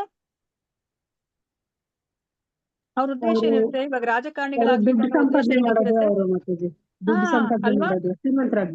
ಕುತ್ಕೊಂಡ್ ತಿಂದ್ರು ಸಹ ಅದೇನೋ ಏನ್ ಹೇಳ್ತಾರೆ, ಕರಗಬಾರ್ದು. ಅಷ್ಟೊಂದು ಹಣವನ್ನ ಅವರು ಸಂಪಾದನೆ ಮಾಡ್ಲಿಕ್ಕೆ ತಮ್ಮ ಮಕ್ಕಳು ಮೊಮ್ಮಕ್ಕಳು ಅವರೆಲ್ಲರನ್ನು ಸಹ ತಿನ್ಬೇಕು, ಅಷ್ಟು ಅವರು ಸಂಪಾದನೆ ಮಾಡ್ಲಿಕ್ಕೋಸ್ಕರ ಅವರು ಆ ರಾಜಕಾರಣಿ ಹುದ್ದೆನ ಅಥವಾ ಅತ್ಯುನ್ನತ ಹುದ್ದೆನ ಅವರು ಪಡ್ಕೊಳ್ಲಿಕ್ಕೆ ಪ್ರಯತ್ನವನ್ನ ಪಡ್ತಾರೆ ಅಲ್ವಾ. ಆದ್ರೆ ಅವರು ಪತನಗೊಳ್ತಾರೆ. ಯಾಕೆ ಅಂತಂದ್ರೆ ಅವರು ಭಕ್ತರಲ್ಲ. ಅದಕ್ಕೆ ಇಲ್ಲಿ ಏನನ್ನ ಪದವನ್ನ ಉಪಯೋಗಿಸ್ತಿದ್ದಾರೆ ಅಂತ ಹೇಳ್ತಿದ್ರೆ, ಪತಂತ್ಯದಹ ಅಂತ ಅನ್ನೋ ಒಂದು ಪದವನ್ನ ಉಪಯೋಗಿಸ್ತಾ ಇದಾರೆ ಅಂತ ಬಿಟ್ಟು ಇಲ್ಲಿ ಹೇಳ್ತಾ ಇದಾರೆ. ಮತ್ತೆ ಈ ಒಂದು ಪದವಿಯನ್ನ ಪಡೆಯೋದು ಅಷ್ಟು ಸುಲಭ ಅಲ್ಲ, ಅದನ್ನ ಪಡಿಲಿಕ್ಕೆ ತುಂಬಾ ಕಠಿಣ ಶ್ರಮ ವಹಿಸ್ಬೇಕು. ಆರುಹ್ಯ ಕೃಚ್ರೇಣ ಅಲ್ವಾ. ಸೊ ನಾವಿವಾಗ ಅಷ್ಟು ಕಷ್ಟಪಟ್ರು ಸಹ, ಇವಾಗ ಹಿರಣ್ಯಕಶಿಪು ಎಷ್ಟು ಕಷ್ಟಪಟ್ಟು ತಪಸ್ ಮಾಡ್ದ, ಅವನು ಪರಿಪೂರ್ಣತೆಯನ್ನ ಪಡೆದ್ನಾ? ಇಲ್ಲ. ಧ್ರುವ ಮಹಾರಾಜ 6 ತಿಂಗಳು ಅವರು ತಪಸ್ಸನ್ನ ಮಾಡಿದ್ರು. ಅವ್ರು ಯಾರನ್ನ ನೋಡಿದ್ರು? ಅವ್ರಿಗೆ ಏನ್ ಸಿಕ್ತು? ಧ್ರುವ ಮಹಾರಾಜನಿಗೆ ಭಗವಂತನ ದರ್ಶನವೇ ಸಿಕ್ಬಿಡ್ತು ಅಲ್ವಾ. ಭಗವಂತನ ದರ್ಶನ ಸಿಕ್ತು ಅವ್ರಿಗೆ 6 ತಿಂಗಳು ಮಾಡಿದ್ದಕ್ಕೆ ಅಲ್ವಾ. ನೋಡಿ, ಅಲ್ಲಿ ಕಠಿಣ ಪರಿಶ್ರಮವನ್ನ ನಂದಿದ್ದಕ್ಕೆ ಮಾತ್ರಕ್ಕೆ ನಾವು ಪರಿಪೂರ್ಣತೆಯನ್ನ ಸಾಧಿಸ್ತೀವಿ ಅಂತ ಅಲ್ಲ. ಅಲ್ಲಿ ಭಕ್ತಿ ಅನ್ನೋದಿಲ್ಲ ಅಂತಂದ್ರೆ ಅದು ನಾವು ಪತನವನ್ನ ಹೊಂದುತ್ತೀವಿ ಅಂತ ಹೇಳ್ಬಿಟ್ಟು ಇಲ್ಲಿ ಹೇಳ್ತಾ ಇದ್ದಾರೆ.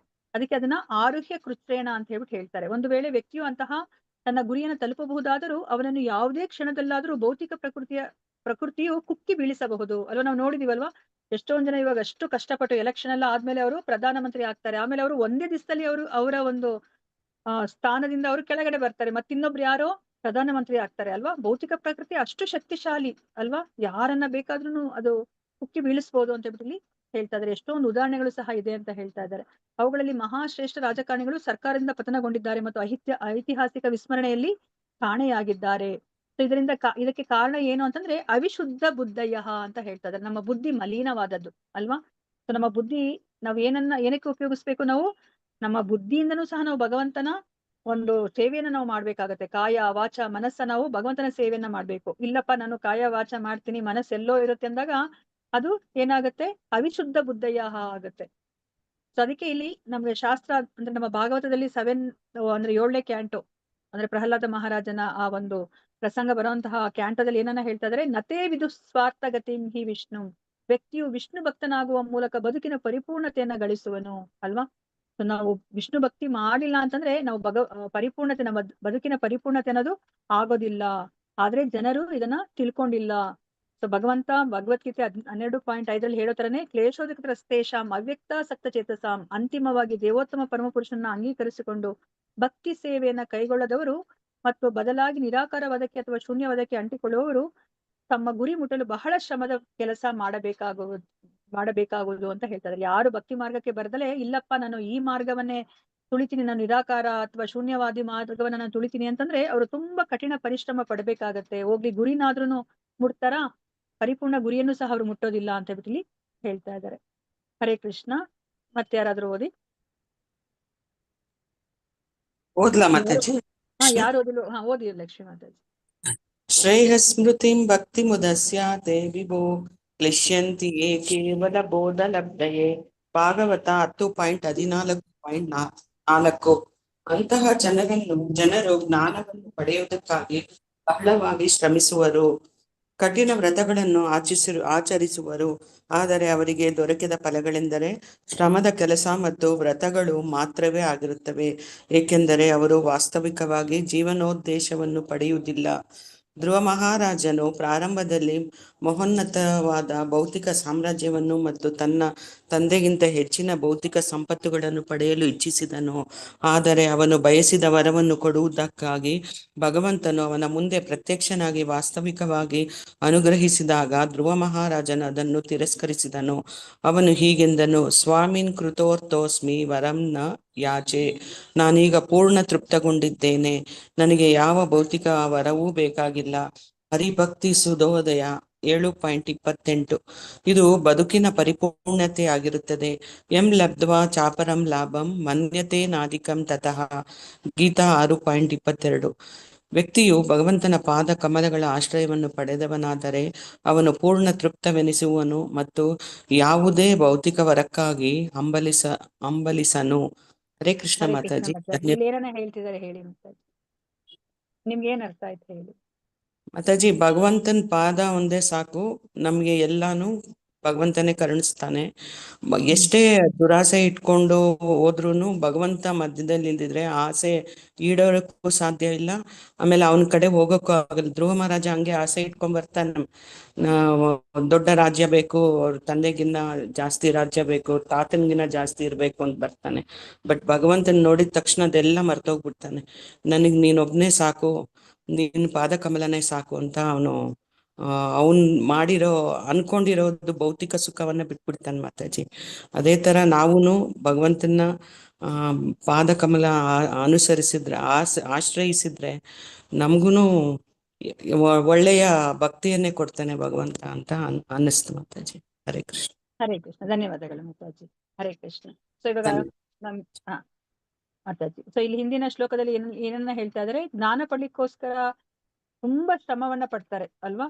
ಮತ್ತೆ ಕಠಿಣ ವ್ರತಗಳನ್ನ ಅವ್ರು ಆಚರಿಸ್ತಾರೆ, ಯಾಕಂದ್ರೆ ಅವರ ಗುರಿ ಏನೋ ಇರುತ್ತೆ, ಮುಕ್ತಿ ಇರುತ್ತೆ. ಅದನ್ನ ಪಡೀಲಿಕ್ಕೋಸ್ಕರ ಅವರು ಕಠಿಣ ವ್ರತಗಳನ್ನ ಜ್ಞಾನವನ್ನ ಪಡೆಯೋದಿಕ್ಕೆ ಅವರು ಪ್ರಯತ್ನ ಪಡ್ತಾರೆ. ಆದ್ರೆ ಇದರಲ್ಲಿ ಭಕ್ತಿ ಅನ್ನೋದಿಲ್ಲ ಅಂತಂದ್ರೆ ಏನಾಯ್ತು, ಅದೆಲ್ಲನೂ ಸಹ ಶ್ರಮ ಏವೈಹಿ ಕೇವಲಂ, ಬರೀ ಶ್ರಮ ಮಾತ್ರ ಆಗುತ್ತೆ ಅಲ್ವಾ. ಅದು ಜೀವನದ ಉದ್ದೇಶ, ಅದು ಸಾರ್ಥಕತೆ ಆಗೋದಿಲ್ಲ ಅಂತ ಹೇಳ್ತಾ ಇದಾರೆ. ಮತ್ತೆ ಇಲ್ಲಿ ಧ್ರುವ ಮಹಾರಾಜನ ಒಂದು ಎಕ್ಸಾಂಪಲ್ ಅನ್ನ ಕೊಡ್ತಾ ಇದ್ರೆ, ನಮಗ್ ಗೊತ್ತಿರೋ ಹಾಗೇನೆ ಇಲ್ಲಿ ಧ್ರುವ ಮಹಾರಾಜ ಏನ್ ಮಾಡ್ತಾನೆ, ಅವನಿಗೆ ತನ್ನ ತಾತ ಮುತ್ತಾತ ಅಂದ್ರೆ ಬ್ರಹ್ಮನಿಗಿನ್ನ ದೊಡ್ಡದೊಂದು ಸಾಮ್ರಾಜ್ಯ ಬೇಕು ಅಂತ ಹೇಳ್ಬಿಟ್ಟು ಅವನು ಪಡ್ಕೊಳ್ಲಿಕ್ಕೆ ಅವನು ಭಗವಂತನನ್ನ ತಪಸ್ ಮಾಡ್ತಾನೆ. ಆದ್ರೆ ಭಗವಂತನ ದರ್ಶನ ಕೊಟ್ಟಿದ್ಮೇಲೆ ಅವನ್ಗೆ ಏನ್ ಅನಿಸುತ್ತೆ, ಸ್ವಾಮಿನ್ ಕೃತಾರ್ಥೋ ಅಸ್ಮಿ ವರಂನ ಯಾಚೆ, ನಾನ್ ನಿನ್ನ ದರ್ಶನದಿಂದ ನಾನು ಕೃತಾರ್ಥನಾದೆ, ನನ್ನ ಜೀವನ ಧನ್ಯ ಆಯ್ತು ಅಂತ ಅವನಿಗೆ ಅನಿಸ್ತು. ನಾನು ವರವನ್ನ ಕೇಳೋದಿಲ್ಲ, ನನ್ಗೆ ಯಾವ ವರವೂ ಸಹ ಬೇಕಾಗಿಲ್ಲ ಅಂತ ಹೇಳ್ಬಿಟ್ಟು ಹೇಳ್ತಾನೆ. ಅಂದ್ರೆ ಇವಾಗ ಇಲ್ಲಿ ಏನ್ ಅರ್ಥ, ಸೊ ಇವಾಗ ಇಲ್ಲಿ ರಾಜಕಾರಣಿಗಳೆಲ್ಲ ಏನಕ್ಕೋಸ್ಕರ ಅವ್ರು ಕಠಿಣ ಶ್ರಮ ಮಾಡ್ತಾರೆ, ಅವರು ಯಾವ್ದಾದ್ರು ಒಂದು ಭೌತಿಕ ಸುಖವನ್ನ ಪಡಿಲಿಕ್ಕೋಸ್ಕರ ಅವ್ರು ಮಾಡ್ತಾರೆ, ಅದೇ ಅವರ ಜೀವನದ ಪರಿಪೂರ್ಣತೆ ಅನ್ಕೋತಾರೆ. ಆದ್ರೆ ನೋಡಿ ಇಲ್ಲಿ ಆ ಧ್ರುವ ಮಹಾರಾಜ ಭಗವಂತನ ದರ್ಶನ ಮಾತ್ರದಿಂದನೇ ಅವನಿಗೆ ಜೀವನ ಸಾರ್ಥಕತೆ ಆಯ್ತು ಅಂತ ಅನ್ನಿಸ್ತು ಅಲ್ವಾ. ಅದಕ್ಕೋಸ್ಕರನೇ ಇಲ್ಲಿ ಏನನ್ನ ಹೇಳ್ತಾ ಇದ್ರೆ, ವ್ಯಕ್ತಿ ಭಗವಂತನ ಪಾದ ಕಮಲಗಳ ಆಶ್ರಯ ಪಡೆದು ಬಿಟ್ರೆ ಅವನಿಗೆ ಪರಿಪೂರ್ಣ ತೃಪ್ತಿ ಆಗತ್ತೆ ಅಲ್ವಾ. ಇವಾಗ ಈ ಕೈ ಈ ದೇಹದ ಜೊತೆ ಸಂಪರ್ಕಕ್ಕೆ ಬಂದಿದ ತಕ್ಷಣ ಏನಾಗತ್ತೆ, ಈ ಕೈಗೆ ಪರಿಪೂರ್ಣ ಅನ್ಸುತ್ತಾ ಅಥವಾ ಇಲ್ಲ ಅನ್ಸುತ್ತಾ? ಪರಿಪೂರ್ಣ ಅನ್ಸುತ್ತೆ. ಅಲ್ವಾ, ಅದೇನೆ ನಾವ್ ಇವಾಗ ಭಗವಂತನ ಸೇವೆ ಮಾಡಿದ ತಕ್ಷಣ, ಭಕ್ತಿ ಮಾರ್ಗಕ್ಕೆ ಬಂದಿದ ತಕ್ಷಣನೇ ಆ ಪರಿಪೂರ್ಣತೆ ಅನ್ನೋದು ಬಂದ್ಬಿಡುತ್ತೆ. ಅದು ನಮ್ಮ ಆತ್ಮಕ್ಕೆ ಅದು ಸಂತೋಷವನ್ನ ಕೊಡುತ್ತೆ, ಅದು ಪರಿಪೂರ್ಣ ಅಂತ ಅನ್ಸುತ್ತೆ. ಇಲ್ಲಾಂದ್ರೆ ನಮ್ಗೆ ನಾವೇ ನೋಡಿರೋ ಹಾಗೆ ನಮ್ಗೆ ಎಷ್ಟು ಅಂತಸ್ತು ಐಶ್ವರ್ಯ ಇದ್ರೂ ಸಹ ಕಡಿಮೆ ಅನ್ಸುತ್ತೆ. ಅಯ್ಯೋ ಇನ್ನ ಪಡ್ಕೊಳ್ಳೋಣ ಅನ್ಸುತ್ತೆ. ಯಾಕಂದ್ರೆ ಅದು ನಾವಲ್ಲ ಅಲ್ವಾ, ಅದು ದೇಹ ಅಲ್ವಾ. ಈ ದೇಹದ ಸಂಬಂಧಪಟ್ಟಿರುವಂತದ್ದು, ಆದ್ರೆ ನಮ್ಗೆ ಆತ್ಮಕ್ಕೆ ಬೇಕಾಗಿರುವಂತದ್ದು ಭಗವಂತನ ಸಂಪರ್ಕ, ಭಗವಂತನ ಸೇವೆ ಅಲ್ವಾ. ಅದಿಲ್ಲ ಅಂತಂದ್ರೆ ನಮ್ಗೆ ಅಪರಿಪೂರ್ಣ ಅಂತಾನೆ ಅನ್ಸೋದು. ನೋಡಿ, ಯಾವಾಗ ನಾವು ಭಗವಂತನ ಸಂಪರ್ಕಕ್ಕೆ ಬಂದ ತಕ್ಷಣ ಧ್ರುವ ಮಹಾರಾಜನ್ಗೆ ಪರಿಪೂರ್ಣತೆ ಅನ್ನಿಸ್ಬಿಡ್ತು. ನನಗೆ ವರಂನ ಯಾಚೆ, ವರವ ನನಗೆ ಬೇಡ ಅಂತ ಹೇಳ್ತಾನೆ. ಅದೇ ತರನೇ ಪ್ರಹ್ಲಾದ ಮಹಾರಾಜನು ಅದನ್ನೇ ಹೇಳ್ತಾರೆ ಅಲ್ವಾ, ನಿನ್ ಜೊತೆ ನಾನು ವ್ಯವಹಾರ ಮಾಡ್ತಾ ಇಲ್ಲ, ವ್ಯಾಪಾರ ಮಾಡ್ತಾ ಇಲ್ಲ ನರಸಿಂಹದೇವ ಅಂತ ಹೇಳ್ತಾರೆ ಅಲ್ವಾ. ಅವರು ಸಹ ವರವನ್ನ ಕೇಳ್ಕೊಡೋದೇ ಇಲ್ಲ. ಸೊ ಅದಕ್ಕೆ ಇಲ್ಲಿ ತೃಪ್ತಿ ಅನ್ನೋದು ಯಾವಾಗ ಆಗತ್ತೆ ಅಂದ್ರೆ, ನಾವು ಭಗವಂತನ ಆಶ್ರಯವನ್ನ ಪಡೆದ್ರೆ, ಭಗವಂತನ ಪಾದ ಕಮಲಗಳ ಆಶ್ರಯವನ್ನ ಪಡೆದ್ರೆ ಅಂತ ಇಲ್ಲಿ ಹೇಳ್ತಾ ಇದ್ರೆ, ಆತರ ಇರುವಂತಹ ವ್ಯಕ್ತಿ ಯಾವುದೇ ಒಂದು ಭೌತಿಕ ವರವನ್ನ ಅವನು ಬೇಡದಿಲ್ಲ ಅಂತ ಹೇಳ್ತಾ ಇದ್ದಾರೆ. ಹರೇ ಕೃಷ್ಣ. ಇದನ್ನ ಯಾರಾದ್ರೂ ಓದಿ, ಯಾರೋದ್ರೂ ಓದಿ. ಹೋಗತ್ ಮಾತಾಜಿ, ಭಕ್ತಿಗ್ ಬಂದ್ರೆ ನಮ್ಮ ಆಸೆಗಳು ಕಡಿಮೆ ಆಗ್ತಾ ಹೋಗುತ್ತೆ. ಹಾ ಮಾತಾಜಿ, ಅಂದ್ರೆ ಅದು ಟೆಸ್ಟ್ ನಮ್ಗೆ, ನಾವು ಭಕ್ತಿಯಲ್ಲಿ ಮುಂದುವರಿತಿದೀವಾ ಇಲ್ವಾ ಅಂತ ಅಲ್ಲ. ನಾವು ಭೌತಿಕದ ಕಡೆಯಿಂದ ನಾವು ದೂರ ಆಗೋದು, ಭಗವಂತನಿಗೆ ಹತ್ರ ಆಗೋದು ಅದಾಗ್ತಾ ಇದೆ ನಮ್ಮ ಜೀವನದಲ್ಲಿ ಅಂದ್ರೆ ಮಾತ್ರ ನಾವು ಭಕ್ತಿಯಲ್ಲಿ ಮುಂದುವರಿತಾ ಇದೀವಿ ಅಂತ. ನಾವು ಎರಡು ಕಾಲನ್ನ ನಾವು ಅಲ್ಲೊಂದು ದೋಣಿಯ ಒಂದು ಕಾಲನೇ ಒಂದು ದೋಣಿಯಲ್ಲಿ, ಇನ್ನೊಂದು ಕಾಲನ್ನ ಇನ್ನೊಂದು ದೋಣಿಯಲ್ಲಿ ಇಟ್ಕೊಂಡು ನಾವು ಮುಂದೆ ಹೋಗ್ತಿದೀವಿ ಅಂತ ಹೇಳಿಕ್ ಸಾಧ್ಯನೇ ಇಲ್ಲ ಅಲ್ವಾ.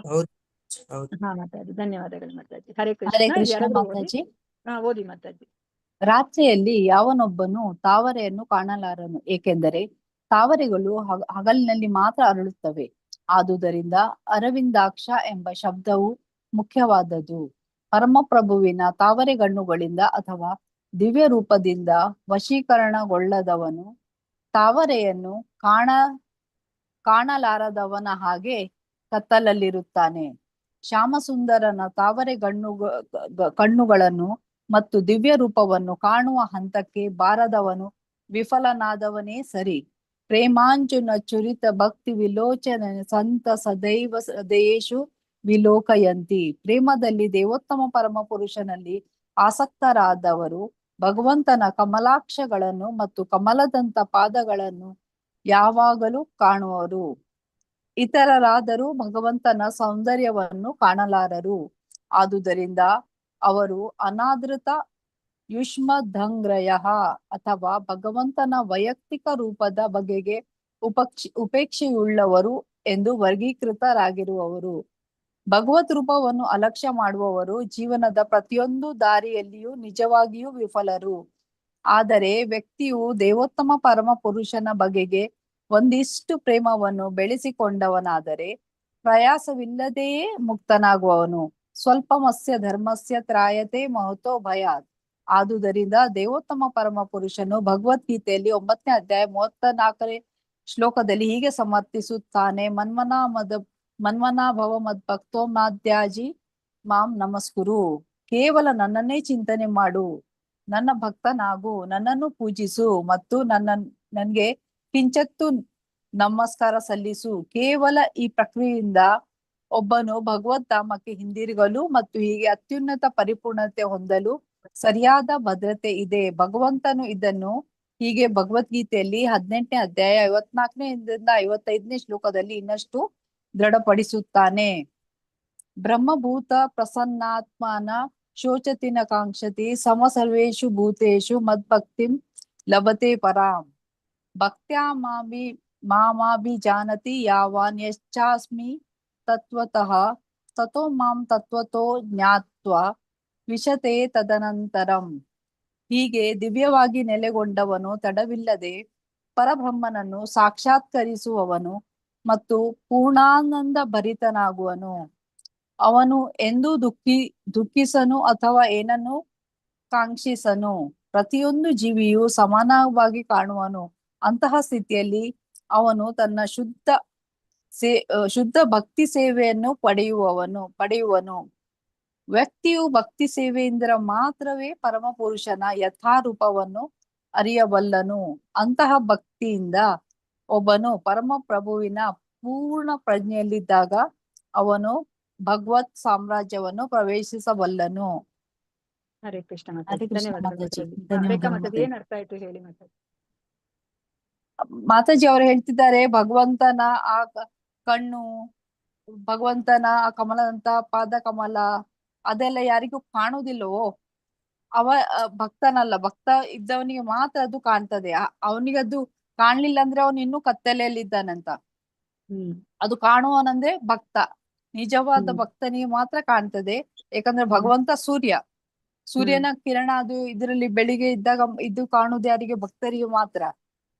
ಅಭಕ್ತರಿಗೆ ಅದೆಲ್ಲ ಕಾಣುವುದಿಲ್ಲ. ಅಂದ್ರೆ ಬ್ರಹ್ಮನ್ ಲೆವೆಲ್ ಅಲ್ಲಿ ಹೋಗುವವರಿಗೆ ಅದೆಲ್ಲ ಅವರು ಇದನ್ನ ಇದು ಮಾಡುದಿಲ್ಲ. ಅವರು ಭಗವಂತನ ರೂಪನ ಬಗ್ಗೆ ಅವರು ಇದು ಮಾಡಿರುವುದಿಲ್ಲಲ್ಲ. ಅಂದ್ರೆ ನಂಬಿಕೆನೇ ಇಲ್ಲ, ಅವ್ರು ಒಪ್ಕೊಳ್ಳೋದೇ accept ಇಲ್ಲ, ಅವ್ರು ಮಾಡುದಿಲ್ಲ, ವ್ಯಕ್ತಿ ಅಂತ ಒಪ್ಕೊಳ್ಳೋದೇ ಇಲ್ಲ ಅವ್ರು. ಒಪ್ಕೊಳ್ಳುದಿಲ್ಲ. ಹಾಗಾಗಿ ಅವರು ಅಂಧಕಾರದಲ್ಲಿ ಇದ್ದಾರೆ ಅಂತ ಆಯ್ತು. ಭಕ್ತರು ಮಾತ್ರ ಇದ್ರಲ್ಲಿ ಇದ್ದಾರೆ ಅಂತ. ಭಗವಂತನ ದಿವ್ಯ ರೂಪವನ್ನು ಅವರಿಗೆ ಮಾತ್ರ ಅದು ಕಾಣ್ತದೆ. ಹಾಗಾಗಿ ಅವರು ಮಾತ್ರ ಆ ಲೋಕಕ್ಕೆ ಆ ಭಗವಂತನ ಪಾದ ಸೇವೆ ಮಾಡ್ಲಿಕ್ಕೆ ಅಂದ್ರೆ ಎಲಿಜಿಬಿಲಿಟಿ ಅವರಿಗೆ ಮಾತ್ರ ಉಂಟಂತ, ಇವರಿಗೆ ಇಲ್ಲ ಅಂತ. ನಿರಾಕಾರ ವಾದಿಗಳು, ಮಾಯಾವಾದಿಗಳಿಗೆಲ್ಲ ಅಂತ. ಹಾಗಾಗಿ ಭಗವಂತ ಏನ್ಸ ಸ್ವಲ್ಪ ಸಹ ಮಾಡಿದ್ರು ಅದನ್ನು ಖುಷಿಯಿಂದ ಅಕ್ಸೆಪ್ಟ್ ಮಾಡ್ತಾರೆ ಅಂತ ಹೇಳಿದ್ದಾರೆ. ಹಾಗಾಗಿ ಸ್ವಲ್ಪ ಸಹ ನಾವು ಭಕ್ತಿ ಮಾಡಿದ್ರು ನಮ್ಗೆ ಭಗವಂತನೇ ನಮ್ಮನ್ನು ಮೇಲೆ ಇದು ಮಾಡ್ತಾರೆ, ಎತ್ತಿಕೊಳ್ತಾರೆ ಭಕ್ತರನ್ನು. ಹಾಗಾಗಿ ಭಗವಂತನ ಕೃಪೆ ಬೇಕಿದ್ರೆ ನಾವು ಭಕ್ತಿ ಮಾಡ್ಬೇಕು ಭಗವಂತನ ಅಂತ ಸಾಕಾರ ರೂಪದಲ್ಲಿ. ಧನ್ಯವಾದಗಳು. ಆಗ ಮಾತ್ರ ನಾವು ಆ ಗೋಲೋಕ ಅಲ್ಲಿ ಪ್ರವೇಶಿಸಬಹುದಂತ. ಹರೇ ಕೃಷ್ಣ ಮಾತಾ, ಧನ್ಯವಾದಗಳು ಮಾತಾಜಿ. ಹರೇ ಕೃಷ್ಣ. ಟೈಮ್ ಆಗೋಗಿದೆ. ನಾನು ಸ್ವಲ್ಪ ಹೇಳ್ತೀನಿ ಇಲ್ಲಿಗೆ ಮುಗಿಸ್ಲಿಕ್ಕೋಸ್ಕರ. ಸೊ ಮಾತಾಜಿ ಹೇಳಿದ್ದಾರೆ. ಸೊ ಇವಾಗ ನಮ್ಗೆ ಇವಾಗ ನಮ್ ಮುಂದೆ ಇವಾಗ ಏನು ಚತುರ್ಭುಜ ರೂಪಧಾರಿಯಾದ ಕೃಷ್ಣ ಅಂದ್ರೆ ವಿಷ್ಣು ರೂಪದಲ್ಲಿ ಬರ್ತಾರೆ, ಮತ್ತೆ ಅವರು ದ್ವಿಭುಜ ರೂಪಧಾರಿಯಾದ ಕೃಷ್ಣ ಬರ್ತಾರೆ ಅನ್ಕೊಳ್ಳಿ. ಅಂದ್ರೆ ನಿಮ್ಗೆ ಏನು ಗೊತ್ತಿಲ್ಲ ಭಗವದ್ಗೀತೆ ಬಗ್ಗೆ. ಸೊ ಅವಾಗ ನಿಮ್ಗೆ ಯಾವ್ದು ತುಂಬಾ ಶ್ರೇಷ್ಠ ರೂಪ ಅಂತ ಅನ್ಸುತ್ತೆ ಭಗವಂತಂದು? ಕೃಷ್ಣನ ರೂಪ ಅಂದ್ರೆ ಇವಾಗ ನಮ್ಗೆ ಗೊತ್ತಿದೆ ಅಲ್ವಾ? ಇಲ್ಲ ಅಂದ್ರೆ ನಮ್ಗೆ ಏನ್ ಅನ್ಸುತ್ತೆ, ಅವ್ರು ನಮ್ ತರನೇ ಕಾಣ್ತಾರೆ ಕೃಷ್ಣ ಅಲ್ವಾ? ಒಂದ್ ಸ್ವಲ್ಪ ನೋಡ್ಲಿಕ್ಕೆ ತುಂಬಾ ರೂಪ ಇರ್ಬೋದು ಅಲ್ವಾ? ಸೊ ಇವಾಗ ನಮ್ಗೆ ಅನ್ಸುತ್ತೆ ವಿಷ್ಣು ನೋಡಿದಾಗ ಹಬ್ಬ 4 ಕೈಗಳಿದೆ, ಏನೋ ಸ್ಪೆಷಲ್ ಅನ್ಸುತ್ತೆ, ಏನೋ ಶ್ರೇಷ್ಠ ಅನ್ಸುತ್ತೆ ಅಲ್ವಾ? ಇವಾಗ ನಾವು ಸಾಕಾರ ರೂಪ ಅಂದ್ರೆ ಭಗವಂತನಿಗೊಂದು ರೂಪ ಅಂದಾಗ್ಲೇ ನಾವು ಡಿಫ್ರೆನ್ಸಿಯೇಷನ್ ಮಾಡ್ತೀವಿ. ಅವ್ರು ನಮ್ ತರ ಇದಾರೆ, ಅವರು 2 ಕೈ ರೂಪ ಅಂತಂದ್ರೆ ನಾವು ಒಪ್ಕೊಳಕ್ಕೆ ರೆಡಿ ಇಲ್ಲ ಅಲ್ವಾ? ನೀವು ಈ ತರ ಸಾಮಾನ್ಯವಾಗಿ ಇರ್ಲಿಕ್ಕೆ ಸಾಧ್ಯನಾ? ಭಗವಂತ ಅಂದ್ರೆ ಏನೋ ಸ್ಪೆಷಲ್ ಇರ್ಬೇಕಲ್ಲ ಅಂತ ನಾವ್ ಯೋಚನೆ ಮಾಡ್ತೀವಿ. ನಾವೇ ಹಂಗೆ ಸಾಕಾರ ರೂಪವನ್ನ ಒಪ್ಕೊಂಡವ್ರೆ ಹಿಂಗೆ ಯೋಚನೆ ಮಾಡಿದಾಗ, ಇನ್ನ ನಿರಾಕಾರ ರೂಪದಲ್ಲಿ ಇರೋರು ಅವ್ರು ಏನ್ ಯೋಚನೆ ಮಾಡ್ತಾರೆ? ಭಗವಂತನಿಗೆ ಒಂದು ರೂಪ ಇದೆ, ರೂಪವನ್ನ ಕೊಡ್ಲಿಕ್ಕೆ ಅವರು ಹೋಗೋದಿಲ್ಲ ಅವರು. ಯಾಕಂತಂದ್ರೆ ಆ ಭಗವಂತನ ಶ್ರೇಷ್ಠತೆಯನ್ನ ಅವರು ಅಥವಾ ಪರಮ ಸತ್ಯವನ್ನ ಅವರು ಒಂದು ರೂಪ ಕೊಟ್ಟು ಅವರು ಒಪ್ಕೊಳ್ಲಿಕ್ಕೆ ಅವ್ರಿಗೆ ಆಗದೇ ಇಲ್ಲ ಅಲ್ವಾ? ಸೊ ಅದಕ್ಕೋಸ್ಕರ ಇಲ್ಲಿ ಏನನ್ನ ಹೇಳ್ತಾ ಇದ್ರೆ, ಇವಾಗ ನಾವು ತಾವ್ರೆನ ನೋಡ್ಬೇಕು ಅಂತಂದ್ರೆ ನಾವು ಬೆಳಕಲ್ಲಿದ್ದಾಗ ಅಷ್ಟೇ ನಾವು ತಾವ್ರೆನ ನೋಡ್ಲಿಕ್ಕೆ ಸಾಧ್ಯ ಅಲ್ವಾ? ಇವಾಗ ಭಗವಂತನಿಗೆ ತಾವರೆ ತರ ಕಣ್ಣುಗಳಿದೆ, ತಾವರೆ ತರ ಅವರ ಪಾದಕಮಲಗಳಿದೆ ಅಲ್ವಾ? ಆ ತಾವರೆಯಂತಹ ಕಣ್ಣುಗಳು ಪಾದಕಮಲಗಳನ್ನ ಗುರ್ತಿಸ್ಬೇಕು ಅಂತಂದ್ರೆ ಬೆಳಕೇ ಇರ್ಬೇಕು ಅಲ್ವಾ? ಬೆಳಕಲ್ಲಿದ್ದಾಗ ಮಾತ್ರ ನಮ್ಗೆ ಆ ಭಗವಂತನ ಆ ಕಣ್ಣುಗಳೇ ಆಗ್ಲಿ, ತಾವರೆಯಂತಹ ಕಣ್ಣುಗಳೇ ಆಗ್ಲಿ, ತಾವರೆಯಂತಹ ಪಾದಕಮಲಗಳು ಕಾಣಿಸೋದು. ಕತ್ತಲಿದ್ರೆ ಕಾಣಿಸೋದೇ ಇಲ್ಲ. ಇವಾಗ ಈ ನಿರಾಕಾರವಾದಿಗಳೆಲ್ಲ ಭಗವಂತನಿಗೆ ಒಂದು ರೂಪ ಇದೆ ಅಂತಾನೆ ಅವ್ರು ಒಪ್ಕೋತಿಲ್ಲ. ಯಾಕೆ ಅಂತಂದ್ರೆ ಅವ್ರು ಕತ್ತಲಿದ್ದಾರೆ. ಅದನ್ನ ಇಲ್ಲಿ ನಮ್ಗೆ ಅರ್ಥ ಮಾಡಿಸ್ತಾ ಇದ್ದಾರೆ. ಸೊ ಇವಾಗ ಆ ಒಂದು ಭಗವಂತನ ರೂಪವನ್ನ ನಾವು ನೋಡ್ಬೇಕಂತಂದ್ರೆ ಭಕ್ತಿಯಿಂದ ಮಾತ್ರ ಸಾಧ್ಯ ಅಲ್ವಾ? ನಮ್ಗೆ ಬ್ರಹ್ಮ ಸಂಹಿತೆಯಲ್ಲಿ ಹೇಳಿರೋ ತರನೇ ಪ್ರೇಮಾಂಜನ ಚರಿತ ಭಕ್ತಿ ವಿಲೋಚನೆನ, ಪ್ರೇಮ ಅನ್ನೋ ಒಂದು ಅಂಜನವನ್ನ ನಾವು ಕಣ್ಣಿಗೆ ಲೇಪಿಸ್ಕೊಂಡ್ರೆ ಅಷ್ಟೇ ನಮ್ಗೆ ಈ ಭಗವಂತ ನಮ್ಗೆ ಕಾಣ್ಲಿಕ್ಕೆ ಸಾಧ್ಯ ಅಲ್ವಾ. ಇಲ್ಲಾಂದ್ರೆ ನಮ್ಗೆ ಭಗವಂತನ ಆ ಒಂದು ರೂಪ ನಮ್ಗೆ ಕಾಣಿಸ್ಲಿಕ್ಕೆ ಸಾಧ್ಯ ಇಲ್ಲ. ಸೊ ಅದಕ್ಕೋಸ್ಕರನೇ ಇವ್ರನ್ನ ಯಾರಿಗೆ ಈ ಭಗವಂತನ ಸೌಂದರ್ಯ ಕಾಣಿಸೋದಿಲ್ವೋ ಅವ್ರನ್ನ ಇಲ್ಲಿ ಅನಾದೃತ ಯುಷ್ಮ ದಂಗ್ರಯ್ಯ ಅಂತ ಹೇಳ್ಬಿಟ್ಟು ಇಲ್ಲಿ ಕರಿತಾ ಇದ್ದಾರೆ. ಅವರು ಭಗವಂತನ ವೈಯಕ್ತಿಕ ರೂಪವನ್ನ ಅವರು ಒಪ್ಕೊಳ್ಳೋದೇ ಇಲ್ಲ, ಅವರು ಉಪೇಕ್ಷೆ ಮಾಡ್ತಾರೆ ಅಂತ ಹೇಳ್ಬಿಟ್ಟು ಹೇಳ್ತಾ ಇದ್ದಾರೆ. ಸೊ ಇವಾಗ ಅವರು ಈ ತರ ಭಗವಂತನ ರೂಪವನ್ನ ಅವರು ಒಪ್ತಲೇ ಇರೋದ್ರಿಂದ ಅವ್ರು ಯಾವುದೇ ಒಂದು ದಾರಿಯನ್ನ ಅವರು ಮಾರ್ಗವನ್ನ ಅನುಸರಿಸಿದ್ರು ಸಹ ಅವರು ವಿಫಲತೆಯನ್ನ ಅವರು ಪಡಿತಾರೆ. ಯಾಕಂದ್ರೆ ನಮ್ಗೆ ಇವಾಗ ಗೊತ್ತಿರೋ ಹಾಗೇನೆ ಪರಮ ಸತ್ಯ ಅಂತಂದ್ರೆ ಅವ್ರು ಒಬ್ಬ ವ್ಯಕ್ತಿ ಅಲ್ವಾ, ಅವ್ರನ್ನ ಮುಟ್ಲಿಕ್ಕೆ ಸಾಧ್ಯನೇ ಇಲ್ಲ. ಯಾಕಂದ್ರೆ ಅವ್ರು ಒಪ್ಕೊಂತಾನೆ ಇಲ್ಲ ಒಬ್ಬ ವ್ಯಕ್ತಿ ಅಂತ ಹೇಳ್ಬಿಟ್ಟು ಭಗವಂತನನ್ನ ಅಲ್ವಾ. ಸೊ ಅದಕ್ಕೆ ಇಲ್ಲಿ ಭಗವಂತ ಅವ್ರು ನಮ್ಗೆ ಹೇಳಿದ್ದಾರೆ, ಅವರನ್ನ ಪಡಿಬೇಕು ಅಂತಂದ್ರೆ ನಾವು ಏನನ್ನ ಮಾಡ್ಬೇಕು, ನಾವು ಸ್ವಲ್ಪ ಭಕ್ತಿ ಮಾಡಿದ್ರೆ ಸಾಕು, ನಾವು ಭಗವಂತನ ನಾವು ಪಡಿತೀವಿ. ನಾವು ತುಂಬಾ ಮಹಾಭಯದಿಂದ ನಮ್ಮನ್ನ ನಾವು ರಕ್ಷಣೆ ಮಾಡ್ಕೋಬಹುದು. ಸೊ ಭಗವಂತನನ್ನ ಪಡಿಬೇಕಂತಂದ್ರೆ ನಾವು 4 ಮಾಡ್ಬೇಕು ಅಲ್ವಾ. ಮನ್ಮನ ಯಾವಾಗ್ಲೂ ಅವನ ಬಗ್ಗೆನೇ ಯೋಚನೆ ಮಾಡ್ಬೇಕು, ಮದ್ಭಕ್ತ ಅವನಿಗೆ ಭಕ್ತಿಯನ್ನ ಮಾಡ್ಬೇಕು, ಅವನಿಗೆ ನಮಸ್ಕಾರ ಮಾಡ್ಬೇಕು, ಅವನಿಗೆ ಪೂಜೆಯನ್ನ ಮಾಡ್ಬೇಕು, ಮದ್ಯಾಜಿ ಮಾಡ್ಬೇಕು, ಅವ್ರಿಗೆ ಪೂಜೆಯನ್ನ ಮಾಡ್ಬೇಕು, ಅವ್ರಿಗೆ ನಮಸ್ಕಾರವನ್ನ ಮಾಡ್ಬೇಕು. ಈ 4 ಮಾಡಿದ್ರೆ ನಾವು ಭಗವಂತನ ಬಳಿಗೆ ನಾವು ಹೋಗ್ಬಿಡ್ತೀವಿ ಅಲ್ವಾ. ಭಗವಂತನ ಚಿಂತನೆಯನ್ನ ಮಾಡ್ಬೇಕು, ಭಗವಂತನಿಗೆ ಭಕ್ತನಾಗ್ಬೇಕು, ಭಗವಂತನಿಗೆ ಪೂಜೆ ಮಾಡ್ಬೇಕು, ಭಗವಂತನಿಗೆ ನಮಸ್ಕಾರ ಮಾಡ್ಬೇಕು. ಇದನ್ನ ಮಾಡ್ಬಿಟ್ರೇನೆ ನಾವು ಭಗವದ್ಧಾಮಕ್ಕೆ ಹೋಗ್ಬೋದು ಅಂತಾನೆ ನಮ್ಗೆ ಆ ಒಂದು 9ನೇ ಅಧ್ಯಾಯ ಅಲ್ವಾ, ಮಹಾರಹಸ್ಯ ಅಲ್ವಾ.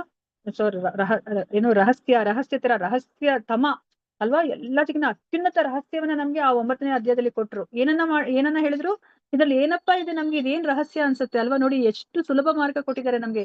ಈ 4 ಮಾಡಿ ನೀವು ನನ್ನ ಹತ್ರ ನೀವು ಬಂದ್ಬಿಡ್ತೀರಾ ಅಂತ ಹೇಳಿದ್ದಾರೆ ಅಲ್ವಾ. ನಾವು ಭಗವಂತನಿಗೆ ಭಕ್ತಿಯನ್ನ ಮಾಡ್ಬೇಕು ಅಂತ ನಮ್ಗೆ ಹೇಳ್ತಾ ಇದಾರೆ. ಅವ್ರು ನಮ್ಮ ಮನಸ್ಸನ್ನು ಸಹ ಆ ಭಗವಂತನ ಬಗ್ಗೆನೇ ಯಾವಾಗ್ಲೂ ಅನವರತ ಚಿಂತನೆಯನ್ನ ಮಾಡ್ಬೇಕು, ಭಗವಂತನ ಭಕ್ತಿಯನ್ನ ನಾವು ಮಾಡ್ಬೇಕು. ಭಕ್ತಿ ಅಂದ್ರೆ ಪ್ರೀತಿಯನ್ನ ಮಾಡ್ಬೇಕು, ನಾವು ಭಗವಂತನಿಗೆ ಪೂಜೆಯನ್ನ ಮಾಡ್ಬೇಕು, ಭಗವಂತನಿಗೆ ನಮಸ್ಕಾರ ಮಾಡ್ಬೇಕು. ಇದರಿಂದ ನಾವು ಭಗವದ್ಧಾಮಕ್ಕೆ ಹೋಗ್ಲಿಕ್ಕೆ ಸಾಧ್ಯ. ಭಗವದ್ಧಾಮಕ್ಕೆ ಹೋದಾಗ ನಾವು ಅಲ್ಲಿ ಭಗವಂತನನ್ನ ಸಾಕಾರ ರೂಪದಲ್ಲಿ ನೋಡ್ತೀವಿ. ಆಗೇನಾಗುತ್ತೆ, ಅದು ನಮ್ಮ ಪರಿಪೂರ್ಣತೆ ಅಲ್ವಾ. ನಾವು ಪರಮ ಸತ್ಯನನ್ನ ನಾವು ಆ ಭಗವಾನ್ ಹಂತದಲ್ಲಿ ನಾವು ಸಾಕ್ಷಾತ್ಕಾರ ಮಾಡ್ಕೋತೀವಿ ಅಲ್ವಾ. ಮತ್ತೆ ಭಗವದ್ಗೀತೆಯಲ್ಲಿ ಏನನ್ನ ಹೇಳಿದ್ದಾರೆ, ಯಾರು ಈ ಹಂತಕ್ಕೆ ಹೋಗ್ಲಿಕ್ಕೆ ಸಾಧ್ಯ, ಬ್ರಹ್ಮಭೂತ ಹಂತ. ಯಾರು ಆ ಬ್ರಹ್ಮಭೂತ ಹಂತಕ್ಕೆ ಹೋಗಿರ್ತಾರೋ ಅವ್ರು ಮಾತ್ರನೇ ಈ ತರ ಪೂಜೆ ಮಾಡ್ಲಿಕ್ಕೆ ಸಾಧ್ಯ, ಭಗವಂತನ ನಮಸ್ಕಾರ ಮಾಡ್ಲಿಕ್ಕೆ ಸಾಧ್ಯ, ಭಗವಂತನ ಚಿಂತನೆಯನ್ನ ಮಾಡ್ಲಿಕ್ಕೆ ಸಾಧ್ಯ.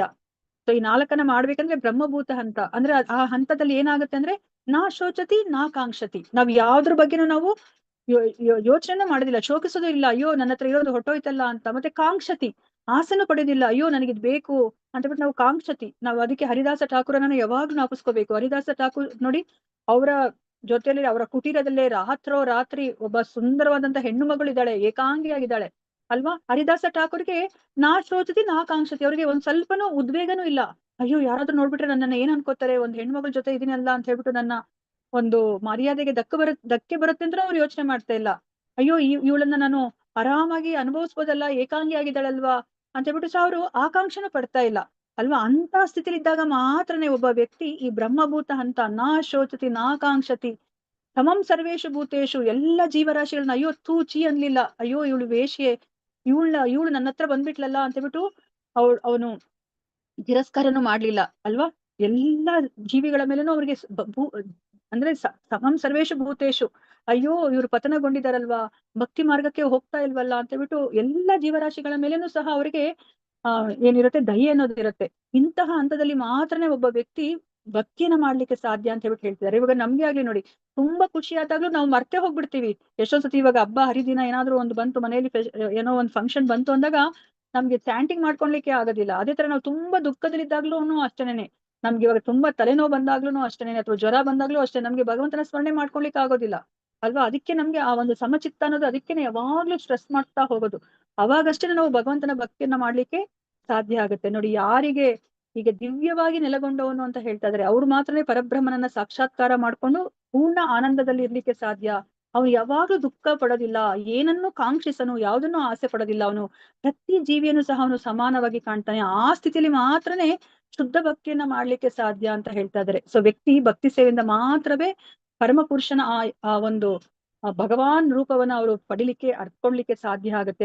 ಅವಾಗ ಮಾತ್ರನೇ, ಇಂತಹ ಒಂದು ಪ್ರಜ್ಞೆಲಿದ್ದಾಗ ಮಾತ್ರನೇ ನಾವು ಭಗವಂತನ ಸಾಮ್ರಾಜ್ಯಕ್ಕೆ, ನಾವು ಗೋಲೋಕ ವೃಂದಾವನಕ್ಕೆ ಹೋಗ್ಲಿಕ್ಕೆ ಸಾಧ್ಯ ಅಂತ ಹೇಳ್ಬಿಟ್ಟು ನಮ್ಗೆ ಇಲ್ಲಿ ಹೇಳ್ತಾ ಇದ್ದಾರೆ. ಸೊ ಗರ್ಭಸ್ತುತಿ ಕಿ ಜೈ, ಶಿಲ ಪ್ರಭುಪಾದ್ ಕಿ ಜೈ, ಶಿಲ ಗುರುದೇವ್ ಕಿ ಜೈ. ಇಲ್ಲಿ ನೆರೆದಿರುವ ಅನಂತ ಕೋಟಿ ವೈಷ್ಣವ ಭಕ್ತರಿಗೆ ಕಿ ಜೈ. ವಾಂಚಕಲ್ಪತರುಭ್ಯಶ್ಚ ಕೃಪಾ ಸಿಂಧುಭ್ಯೋ ಚ ಪತಿತನಾಂ ಪಾವನೇಭ್ಯೋ ವೈಷ್ಣವೇಭ್ಯೋ ನಮೋ ನಮಃ. ಹರೇ ಕೃಷ್ಣ ಕೃಷ್ಣ ಕೃಷ್ಣ ಹರೇ ಹರೇ ರಾಮ ರಾಮ ರಾಮ ಹರೇ ಹರೇ. ಹರೇ ಕೃಷ್ಣ. ಎಲ್ಲರಿಗೂ ಧನ್ಯವಾದಗಳು. ಸಾರಿ ನಾನು ಲೇಟ್ ಆಯ್ತು, ಯಾಕಂದ್ರೆ ತುಂಬಾ ಇದು ಇಂಪಾರ್ಟೆಂಟ್ ಶ್ಲೋಕ. ಇದನ್ನ ಇನ್ನ ಸೀನಿಯರ್ ಡಿವೋಟಿಯಿಂದ ಕೇಳಿದ್ರೆ ಅವ್ರು ಇನ್ನೂ ಚೆನ್ನಾಗಿ ನಿಮ್ಗೆ ಹೇಳ್ಕೊಡ್ತಾರೆ. ತುಂಬಾ ಮುಖ್ಯವಾಗಿರೋ ಶ್ಲೋಕ. ಸೊ ಎಲ್ಲರೂ ಸಹ ಈ ಶ್ಲೋಕವನ್ನ ಆದಷ್ಟು ಬಾಹೆಟ್ ಮಾಡ್ಕೊಳ್ಳಿಕ್ಕೆ ಪ್ರಯತ್ನ ಪಡಿ. ಎಲ್ಲರಿಗೂ ಧನ್ಯವಾದಗಳು. ಪ್ರತಿ ಕ್ಷಣ ಕೃಷ್ಣ ನಾಮಸ್ಮರಣೆ ಮಾಡ್ತಾ ಇರಿ. ಒಂದು ಕ್ಷಣ ಕೃಷ್ಣನ ಮರ್ತಿರ್ಬೇಡಿ. ಹರೇ ಕೃಷ್ಣ. ಹರೇ ಕೃಷ್ಣ ಮಾತಾಜಿ, ಧನ್ಯವಾದಗಳು. ಧನ್ಯವಾದಗಳು ಮಾತಾಜಿ. ಹರೇ ಕೃಷ್ಣ. ಧನ್ಯವಾದಗಳು. ಎಲ್ಲರಿಗೂ ಧನ್ಯವಾದಗಳು. ಹರೇ ಕೃಷ್ಣ. ಹರೇ ಹರೇ ಕೃಷ್ಣ ಮಾತಾಜಿ. ಹರೇ ಧನ್ಯವಾದಗಳು. ಕೃಷ್ಣ. ಧನ್ಯವಾದಗಳು. ಹರೇ ಕೃಷ್ಣ ಮಾತಾಜಿ. ಹರೇ ಕೃಷ್ಣ ಚಿತ್ರ ಮಾತಾಜಿ. ಧನ್ಯವಾದಗಳು. ಹರೇ